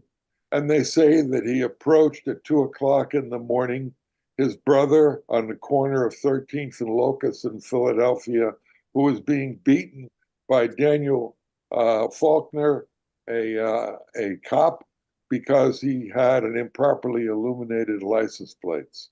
According to this, Mumia approached the scene, shot Daniel Faulkner, who was on the ground, and as he was lying on the ground, Faulkner, looking up, shot Mumia, who fell down, so on. They said that that Mumia there were eyewitnesses, including a couple of prostitutes who witnessed the prosecution, and there was a cab driver on the scene, Schobert, who said that Mumia was the shooter. They said that the officer in charge, Alphonse Giordano, heard Mumia confess, saying, "Yeah, I'm glad I killed the motherfucker." They found Mumia's gun on the scene. So they had the murder weapon. They had eyewitnesses. They had a cop on the scene with a confession. And therefore, how could Mumia get anything but convicted? So let me review. Number one, we hired Leonard Weinglass and raised literally millions of dollars to pursue Mumia's defense and review the facts. First and foremost was that Daniel Schobert was a liar. His taxi cab, based on photographic evidence that was supposedly parked behind the car that the cop stopped, that was owned by Billy Cook, Mumia's brother, didn't exist. That Schobert's testimony was forged, that he claimed and filed for money for the police department to pay him off for his illegal testimony, that he wasn't on the murder scene. The same thing with Lucky, one of the prostitutes who later retracted his evidence. The same thing with Judge Albert Sabo, the cop that the American Bar Association in Philadelphia stated could never get a fair trial. In the pre-trial discussions in his own courtroom, according to the testimony of a certified award-winning court reporter, Judge Sabo said in regard to Mumia's case, yeah, and I'm going to help him fry the nigger. This is the judge that presided over Mumia's case. When we appealed that single statement before Judge Pamela Bemby, Judge Bemby said, well, even if he said it was true, even if he made the racist remark that that Mumia, no black man, no nigger could get a fair trial in his court, it was irrelevant according to Judge Bemby because nothing in the trial itself indicated prejudice on the part of this racist pig, Albert Sabo. On the question of the gunshot, the police said that a fallen cop shot up at Mumia. The forensic evidence indicated that the bullet that felled Mumia was fired from above, entered his chest from below, and lodged in his lower spine. When Mumia was laying helpless on the ground, they kicked the shit out of him. They put him on a stretcher and rammed his head into a telephone pole, and they threw him into an awaiting vehicle to take him to the hospital. At that point, Giordano's testimony could no longer be used because he was a convicted felon. He was a liar. He was in charge of the scene. Every other aspect of the trial proved to be false. All of the witnesses proved to be fraudulent. The truth is that Deborah Kordansky saw two shooters flee the scene.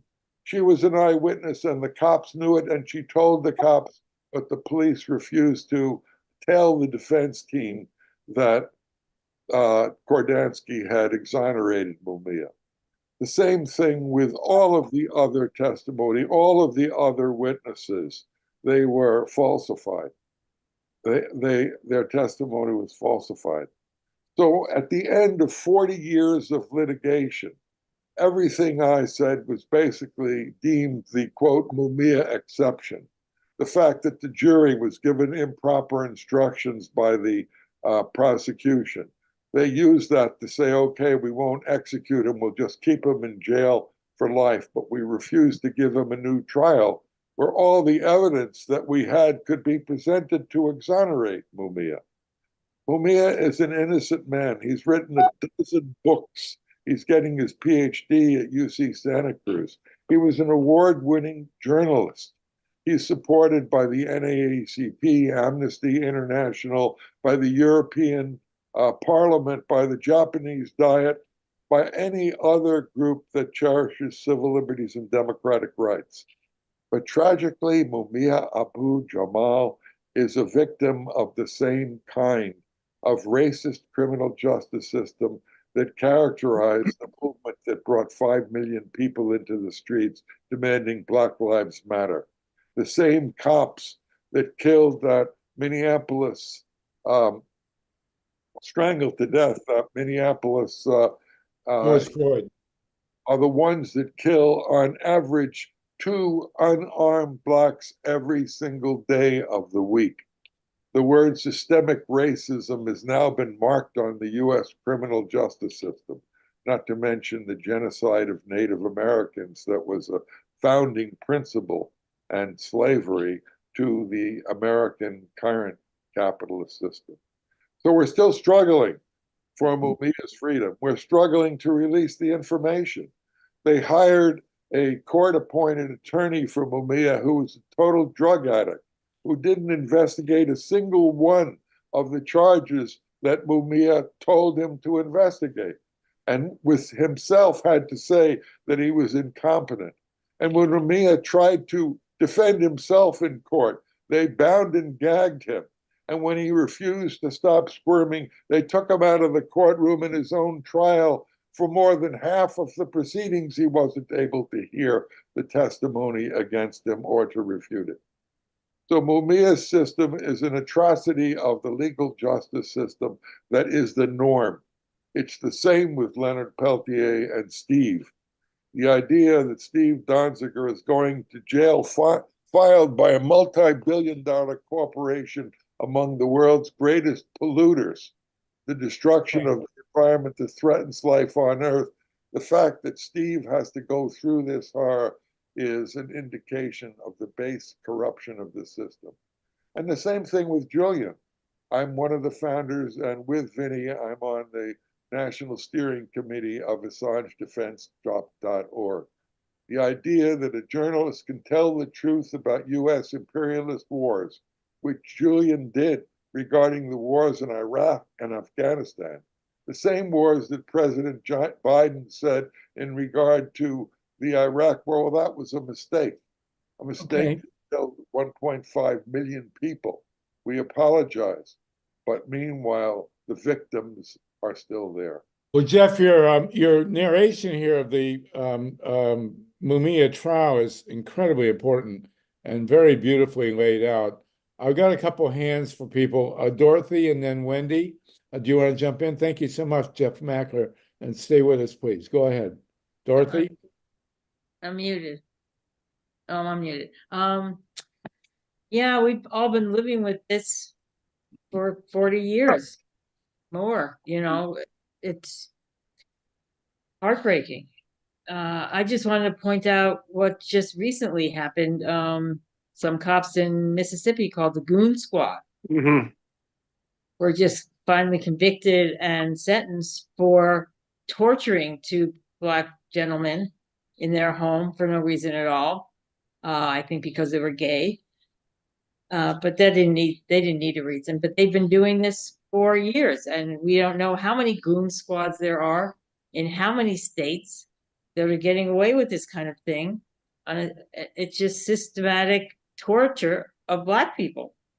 Right. Let me add, if I could, the Batson decision excludes the exclusion of Blacks from juries. We had in those boxes that the lawyer, Judith Ritter, our lawyer, discovered all kinds of evidence that they excluded Black jurors, but it was open and public.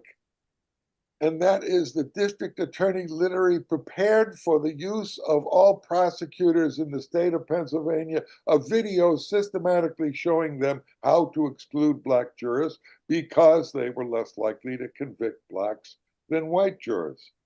So they admitted, we have the video, we played it, on how Blacks should be excluded from juries. And that's exactly what they did.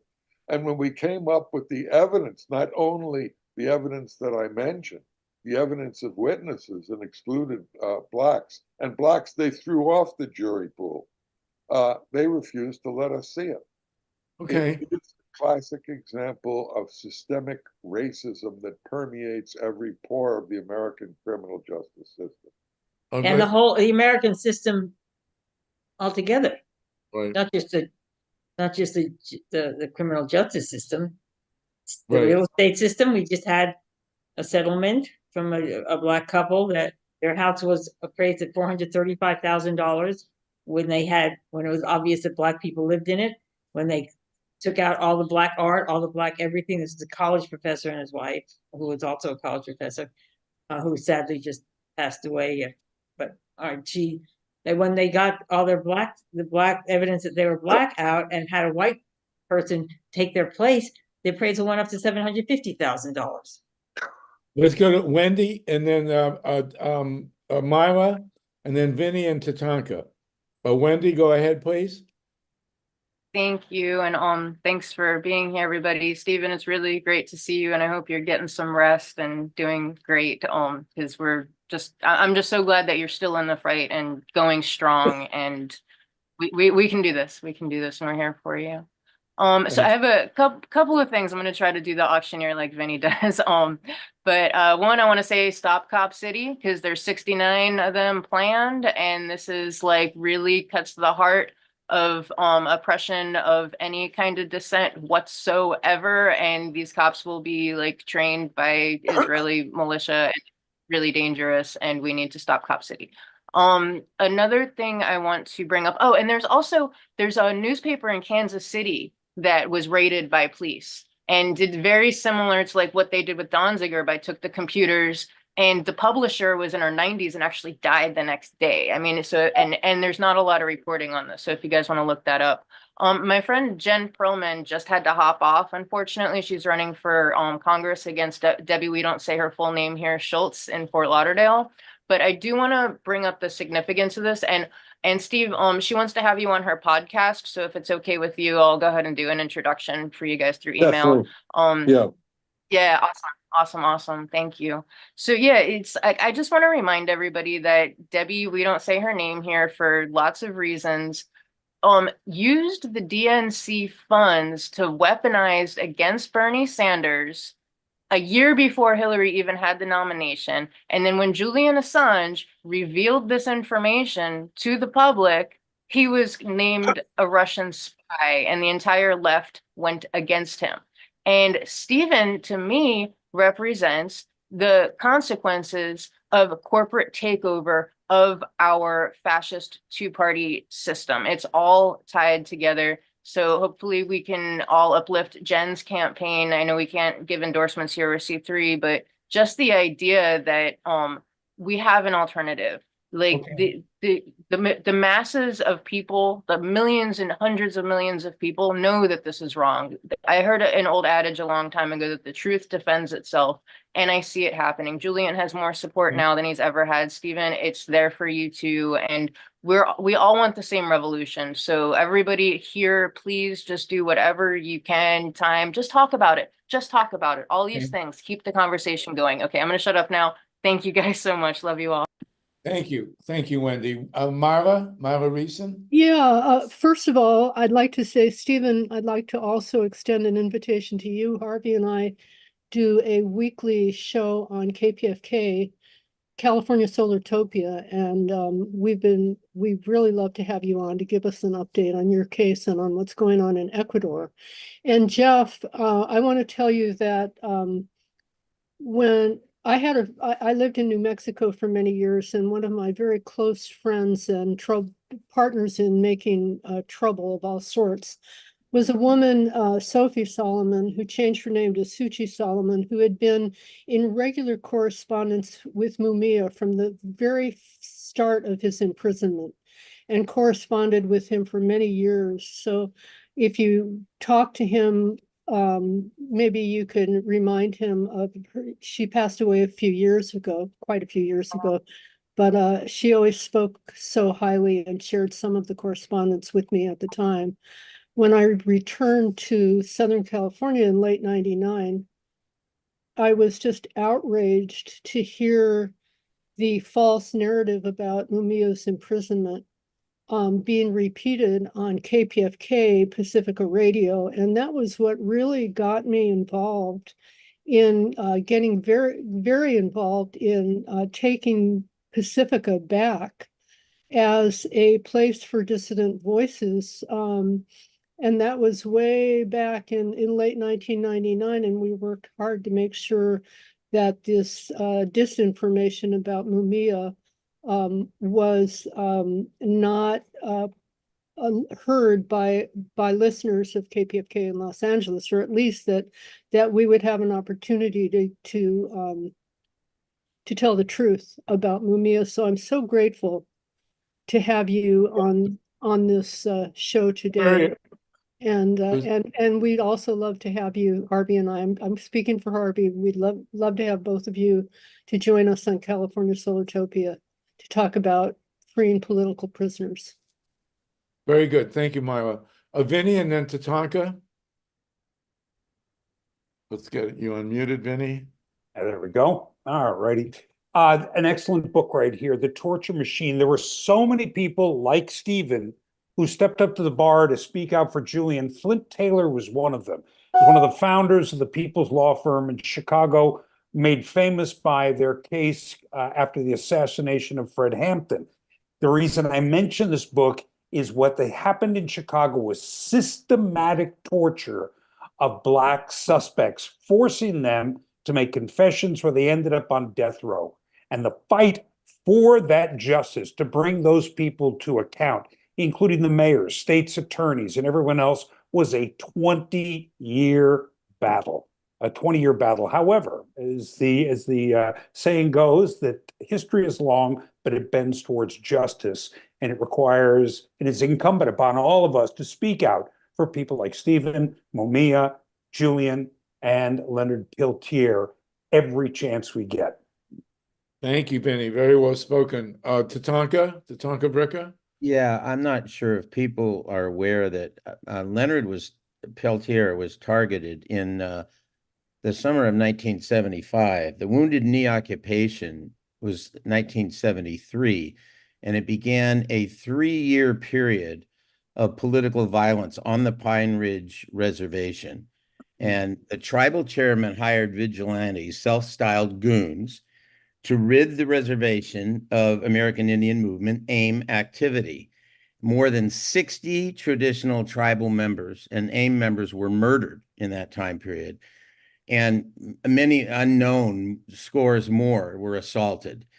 And the evidence shows that the goon responsibility in the majority of crimes was facilitated by FBI presence. Nothing was done to stop the violence. The FBI supplied the goons with intel on AIM members and looked away as they committed crimes. And people also said, reported that the FBI supplied them with weapons. So he was asked in, Leonard was asked by the traditional people at Pine Ridge, South Dakota, to support and protect the traditional people from being targeted for violence. So he stood up and took on that responsibility, and that's why he was targeted. So this activity is just, it's insane. I've spent time at Pine Ridge, and the trauma over the years, it's like it just happened last week. You know, it could be half a century, but it's last week, because the neighbors who were pitted against neighbors are still neighbors. Some of those people are still living with that, the fact that they were pitted against, you know, fighting each other, facilitated by the FBI. And it's an ongoing tragedy. Yeah, it hasn't ended yet. There's no doubt about it. Wendy, did you have another hand here? I did, thank you. I thought of one more, I think, really important point that I want to raise. And like Tatanka's talking about things that happen on a reservation. Stephen was practicing law in Ecuador. Julian has spent maybe 3 or 4 days on US soil. He's an Australian journalist in London right now, and in Sweden, all these places. So this is the US government. This is the court system going really beyond their jurisdiction and what their authority is by appointing a corporate judge, because the state refused to take Stephen's case. So they appointed a Chevron prosecutor who then went on to the higher court of appeals in New York. And even the London court right now, it's a political case, Julian, and they're not supposed to extradite to a country that is plotting to murder him. My point is that the precedent that these cases are setting, this means that the US can go anywhere in the world and say, hey, I don't like you, come with me, and no one will ever see you again. This is important, and it's not just in these isolated areas within our borders. Thank you. Steve Donziger, did you want to jump in on that, Steve? Yeah, I just want to make 2 quick points. First of all, thanks to everyone for the support, to me and Julian and Mumia and Leonard. I really appreciate it. Thank you, Vinny and the others who are working so hard to advocate for these political prisoners, these other political prisoners. I just want to make this point, though. I know everyone on this call knows that there are political prisoners in this country. I find when I go around and I talk in a lot of law schools and kind of mainstream liberal institutions, and I talk about what I was and about the fact there are political prisoners in the United States. And a lot of people are like, huh? And I think we need to focus to some degree on mainstreaming the idea that in this country too, there are political prisoners, not just blatantly political prisoners like, you know, Julian or me or Leonard, but also, and I noticed this when I was in prison in Danbury, and it's something I've actually studied just as a lawyer. You know, there are thousands, I would say over 1 million people incarcerated in this country for what appear to be common crimes that I would consider to be political crimes. And why do I say that? Because a lot of the sentences in this country are so long. I mean, one of the main reasons we have over incarceration is because the length of our sentences are double, triple, quadruple the length of sentences for similar offenses in more civilized nations. And that additional punishment, which has no correlation to any, you know, model of rehabilitation or efficacious outcome, is political because it is driven by politicians, elected politicians, who at the expense of this group of incarcerated people, mostly people of color, people who are economically disadvantaged, they gain some political advantage. So even people in our prisons who are, in my opinion, who are convicted of common crimes can still be political prisoners if the length of their sentence is so long that it has no relationship to any kind of outcome other than just the political benefit of the politicians who created these sentences. We have a lot of political prisoners in America. The media doesn't want to use the word political prisoner as applied to Julian or me or anyone. We have to really push the idea that there are political prisoners in this country. Very well spoken. Jeff, and then Tatanka. Thank you, Steve. Apropos of what Steve said. Oh, one thing, Jeff, we have to watch our 4-letter words. We're on the radio, so I love your language earlier, but if you're going to curse, keep it to Yiddish, okay? Absolutely, and my apologies. No problem. Although in my defense, I was only quoting what the judge said, but I will not repeat it. Okay, thanks. Case. Steve is right. The United States incarcerates more people percentage-wise in numbers than any nation on earth. There's something fundamentally wrong with society that claims to be democratic, open, and fair when it incarcerates so many. Not only that, but the United States has one of the lowest investments in public education and social services. The prison system is commonly called the prison industrial complex. The average wage of American prisoners is 50 cents an hour. And many of them are forced as a condition to engage in the major corporations' projects in order to survive. So we live in an extremely unhealthy system. And it's not only that, we have 5 million people who are certified with national security clearances in the various government national security agencies today, and their job is to disrupt our political activity.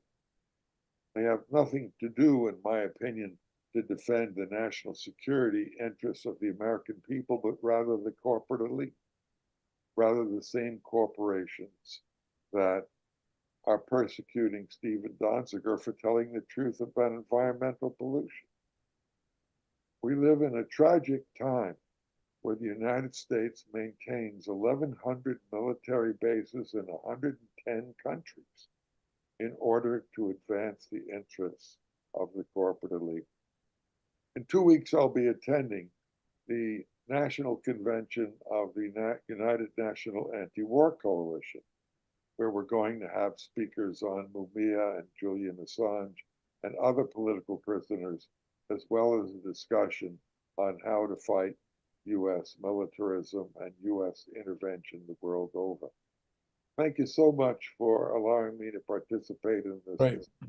Thank you. I want to point out, by the way, that one of the most important books that's been published in recent years is The New Jim Crow. I think it was published in 2010, in which an Ohio State professor, Michelle Alexander, pointed out that 41 million people had been arrested in the United States in the drug war, a majority of them people of color, and that it was all basically revenge for the civil rights and anti-war movements and to disenfranchise so many people of color. And only now we're coming sort of on the tail end of that.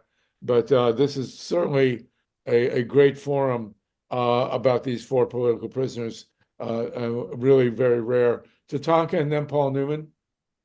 Yeah, I want to thank Jeff and Steve for bringing the subject up. And that was just what I was going to say. It was Michelle Alexander's book. That what you're talking about is her book, The New Jim Crow. It's the form of institutionalized racism. And what that means is we have today major corporations are using this captive slave labor. I mean, you think of any big corporation making things, they're made in prisons now.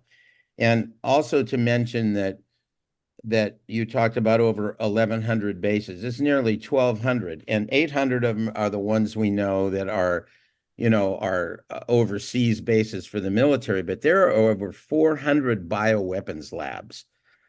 I mean, Ukraine just doesn't have the 13 around Kyiv. There's over 40 in Ukraine. What are we doing with bioweapons, which were, from World War I and World War II for the international community made illegal? And that's a major product of our military industrial system. Absolutely. Absolutely. Paul Newman. Paul? Yeah, this question's for Jeff Mackler. If you were the advisor to Merrick Garland, the AG, right now he's working on a monopoly that Apple has, okay, but yet I see all this this election rigging going on all over these swing states. It's like he doesn't have any sense of priorities. If you were to create some priorities for him, what would you say? And it's to Jeff. Oh, Jeff, are you muted here? No. My personal opinion is that this system can't be reformed. If we're going to free Mumia and Julian and end the endless wars, right now we're bombing 7 different countries in regard to the atrocity that the U.S. is allowing to take place in Palestine. 75,000 people have been wounded and 30-some-odd thousand have been murdered, and they're still digging out the dead bodies from the rubble, and the United States is totally complicit with the Zionist colonial government of Israel. So I don't have any solutions for Mr. Garland. I think the solution lies with our capacity to build united educational, mass mobilization, democratic efforts to fundamentally challenge a system that is predatory at its base. The kind of unity we need is the kind of unity that put a dent in racism when we mobilized with Dr. King and Malcolm X for civil rights, when we brought millions into the streets to stop the racist war in Vietnam that killed 4 million people. And we have to do the same with regard to any and all other U.S. imperialist wars. The battle to free Mumia, to free Julian, to free Leonard, to free Steve, to stop the persecution is all of our collective battles. Let me say this, I'm 84 years old. I've been arrested 9 times. The first time for sitting in using core rules of nonviolence at a barber shop that refused to cut black man's hair. And when I sat there and they said, "What do you want, Mackler?" And they called me a a nigger-loving kike, if you forgive that language. That was the barber's racist language. I said, I'm waiting for a haircut. And the first person in the barber shop, Afi Wortham, was dragged away to jail. It took me 10 years to get that charge against me, inciting to riot with force and violence for sitting peacefully in a barber shop.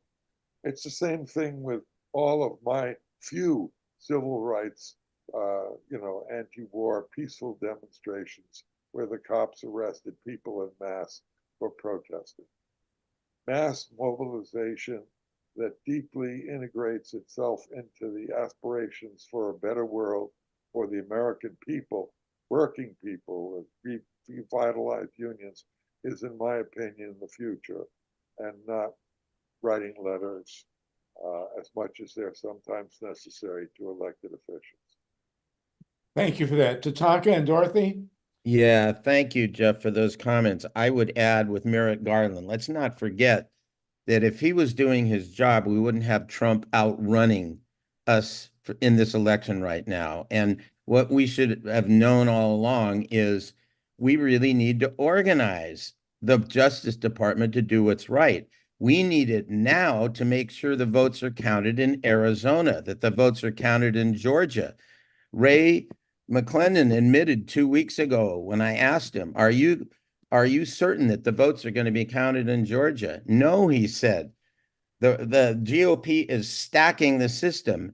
And when I asked Danny Sheehan, what can we do about it? He said, the one thing you can do is you have to mobilize, you have to push the Justice Department to do what they can do and have a presence there.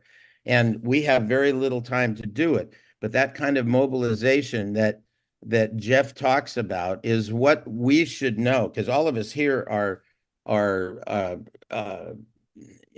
know that. That's how we grew up. We grew up in the civil rights movement.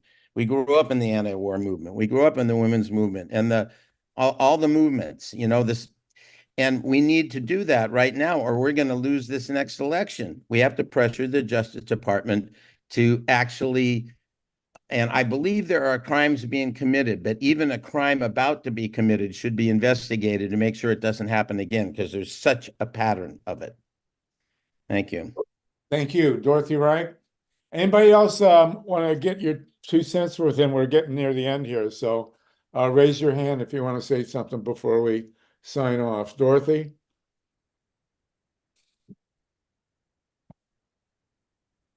Hold on, Dorothy. Sorry, you're muted here. Let's get you unmuted. Can I mute yourself, Dorothy? That the Go ahead. protesters at Cop City are all being charged with domestic terrorism. Talk about political prosecutions. And the people who are raising bail for the people who were arrested at Cop City being charged with terrorism. Yeah, that's a pretty horrible situation. Wendy,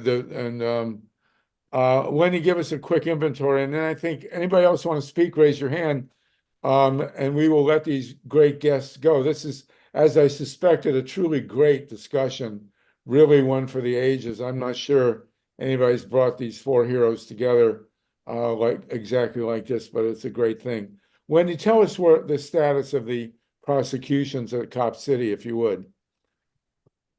Sure. And you actually read my mind. I was about to raise my hand so I could show everybody these postcards, and maybe we can get some sort of campaign going for Stephen as well. I think we should talk more with Stephen on some creative things that we can do to help you.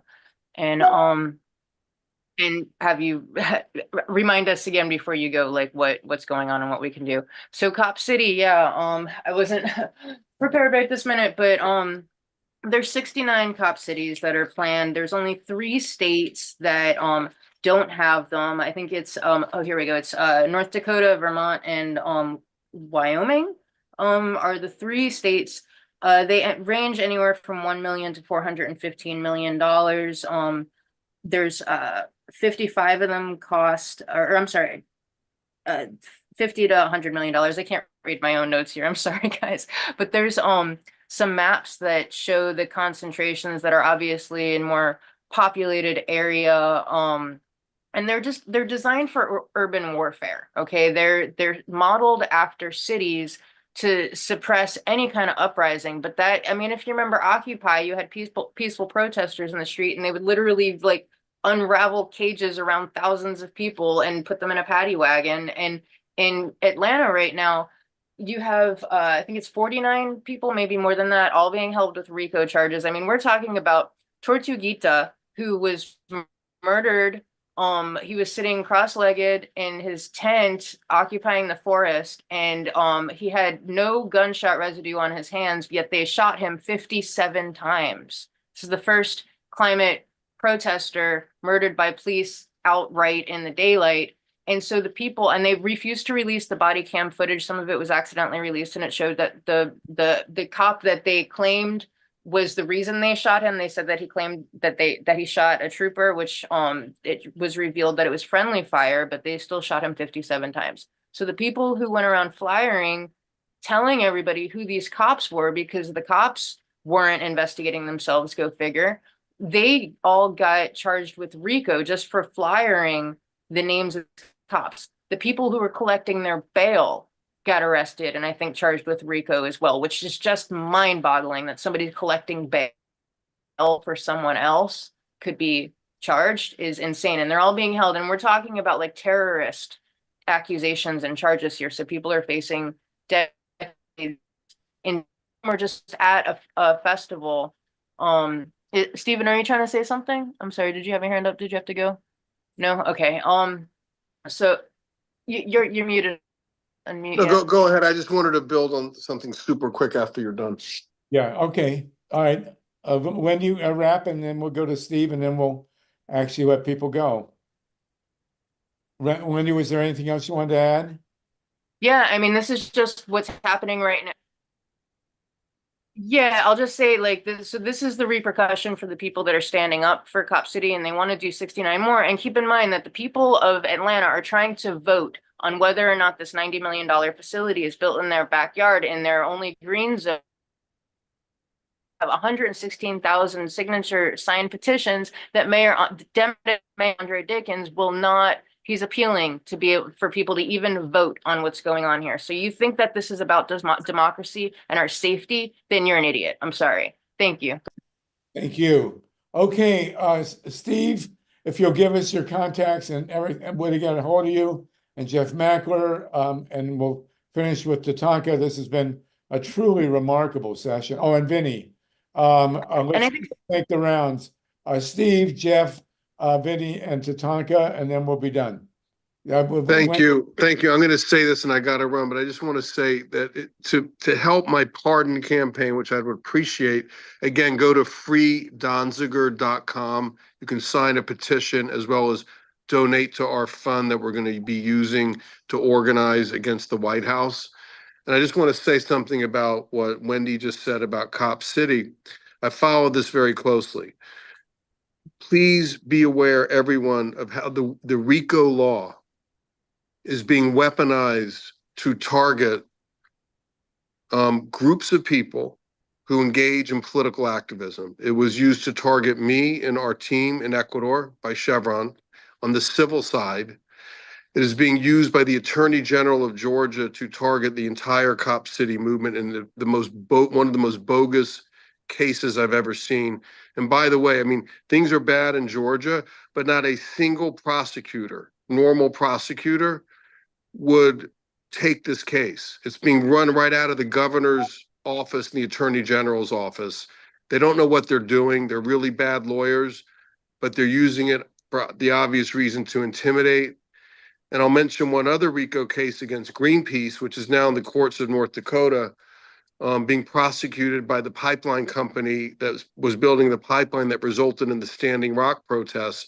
They're trying to essentially bring down Greenpeace. Greenpeace has had to spend millions of dollars in legal fees, money that could have been spent on their campaigns, to defend itself from this bogus RICO case in North Dakota, which, by the way, is being prosecuted by the exact same law firm, Gibson, Dunn and Crutcher, that Chevron hired to go after me. They're taking this playbook and they're using it all over the country to try to crush people who challenge authority.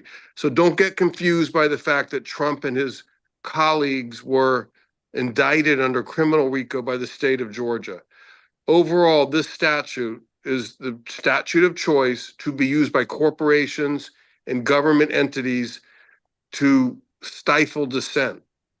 And I'm just urging people to understand that the RICO statute is the statute of choice being used for this purpose. Thank you for that. And I was remiss. I actually am a voting member of Greenpeace. I was on their call earlier, and it's a very, very serious attempt to destroy Greenpeace, which has been with us since the 70s. So, Steve, thank you for raising that. Please do put your contacts in the chat. I see Free Donziger. Again, it's with an O, not an A. And people, everything in your power, please, to support Steve. Steve, great to see you, man. And thank you. Really appreciate the opportunity, and I'll talk to you soon. Take care, and no nukes. Jeff Mackler, and then we'll go with Tatanka. Jeff, go ahead, please. Yeah, I'd like to thank everyone. And we'll finish with Vinny. I'd like to thank everyone also. It's been a magnificent discussion and exchange. And I'm glad we're all working on these important cases. Steve, if you're free to travel, you should do a tour. I don't know if they'll let you around. Tatanka, did you mention Daniel Sheehan? Yes. Right. I worked on the board of the Christic Institute with Daniel for 10 years. And he filed a suit against the United States. He did use RICO, but basically he had a truckload of evidence showing that the United States violated the Boland Amendment to aid the Nicaraguan Contras, which ended up killing 50,000 Nicaraguans in a U.S.-backed war. Just another horrible example. In the end, Daniel was fined $1 million for bringing a lawsuit where he had all the facts to demonstrate the United States violated the law. I have to say that I helped him raise 500,000 of that money, and we had a great meeting out here with Julian's father to raise funds for him. And I think we need to do the same with Steve and every other fight for basic civil liberties and democratic rights. We're all in Thank you. Let's work together, and thanks. Thank you, Jeff. It's been an honor to have you on, and I hope you continue to join our Monday calls. Tatanka, and then Vinny. We'll finish with Vinny, and then we'll go out and toke up. Yeah, thank you, Vinny. Thank you, Jeff. And thank you, Steve. I'll tell Danny, I see Danny often. I've been hosting a meeting every Wednesday night with him for the last 3.5 years, creating a government document of the government we like to live with, principles, policies, and programs. So I'll say hello to him for you. I'm now on the. It's funny because they ignored the Christic Institute. The Christic Institute is now the C4 for the Romero Institute. They were able to just use that entity for a C4. I'm on the C4 board now for their political work. I think I might, if you think it's a good idea, Harvey, Rex Weiler has been on KPFA and KPFK in the past, and Rex wrote the book Greenpeace. He was one of the original people. He was the original photographer for Greenpeace. He also wrote a book on Leonard about 30 years ago now. So he knows those two things intimately. He's Canadian, but we can get him on the phone, and I think it would be a great idea, and I'll see if I can reach him to bring him on. Absolutely. That's a great idea. Okay, so thank you everybody for showing up, speaking to the audience. I mean, we wouldn't be doing this if we didn't have people interested to listen, and continue to ask friends to come on so that Harvey can continue to doing this great work. Well, thank you. And, we will allow, we know Canadians talk kind of funny, but we can certainly have Rex Weiler on. He's a great, great guy. Thank you for that suggestion, Tonka. Vinny, you're going to get the last word here. Go ahead. Oh, I got to unmute you. Hold on. Okay, there you go. All right, there we go. Hey, first and foremost, Harvey, thank you very much for having us. It's always an honor to be with my good friend and mentor, Jeff Mackler. He's been doing this for a long time, and I never mind sharing with Tatanka and Stephen, who is a hero to me. And anybody that is interested, that wishes to make their decision for Christ and mail 435 postcards, Save the chat. My email is in there. That postcard that Wendy is holding up. We provide the postage. We provide the pre-addressed addresses to each and every member of Congress, and we will send you a box. Now, it costs us a boatload of cash, so ask for it only if you're going to take the time to do it. My wife and I did it with a couple of other people. We did about 2.5 hours. Most other people are taking 5-6 hours to do it, but it is well worth it. We provide the postage. We provide the labels. All you do is put your return address, scribble your signature, and send it off. And Jeff Mackler, make sure we have your email so we can add you to the GREEP list. And Vinny, that's a great idea. It's 4:16. You've got 4 minutes till 4:20. This has been wonderful. Steve Caruso, thanks for hanging in with us and getting us successfully engineered, a major accomplishment. All hail Mr. Caruso. Yes, indeed. And his brother Robinson. Thank you, Mike Hirsch and Wendy, for helping us to organize this. So we still have 36 people. This call has the longest attention span of any call like it, but bringing these 4 great cases together has been a very, very big deal. MYLA and I will be on KPFK Wednesday night, 5 p.m. Pacific time. It's kpfk.org if you're not in LA and want to listen in. And it's just been great to have everybody with us. So take care, everybody. No nukes, and we'll see you next week. Myla has something she wants to say. I just want to add one thing, and that is that we do take calls on our KPFK show, California Solartopia. The call-in number is 818-985-5735. We announce it during the show. It's 5 to 6 p.m. Pacific time on Wednesday evenings. And if any of you would bless us with a phone call, if you got something to say, we'd be happy to take your call. Right. And also we want to remind people to join the YouTube channel that we're building here. We're building a following on YouTube. So that's a good thing. Next time one of my grandchildren comes over, they can show me how to do it. And maybe you guys know how to do it better than me. All right, everybody. Wendy, you want to say goodbye? Thank you so much. And I see Vinny's sweet message. You're the bomb, Vinny. No more bombs, no nukes. But that's not what I wanted to say.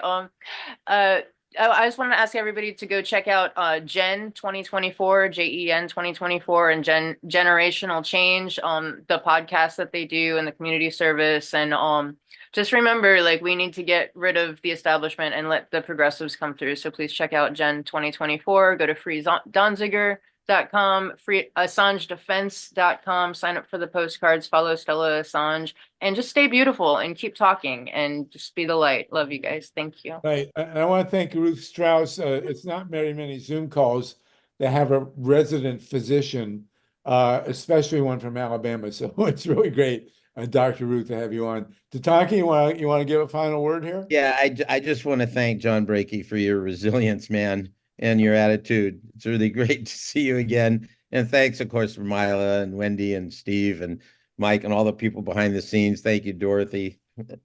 And John Steiner and Lissa, it's always great to see you. You stuck with us the whole time. And you know, go blue, everybody. We'll see you next week. And no nukes. And we'll talk next week more about solarizing Los Angeles. But meanwhile, join us on our radio show Wednesday at 5 Pacific. And keep the faith. No nukes, you guys. Take care. Thanks, Harvey. Fantastic.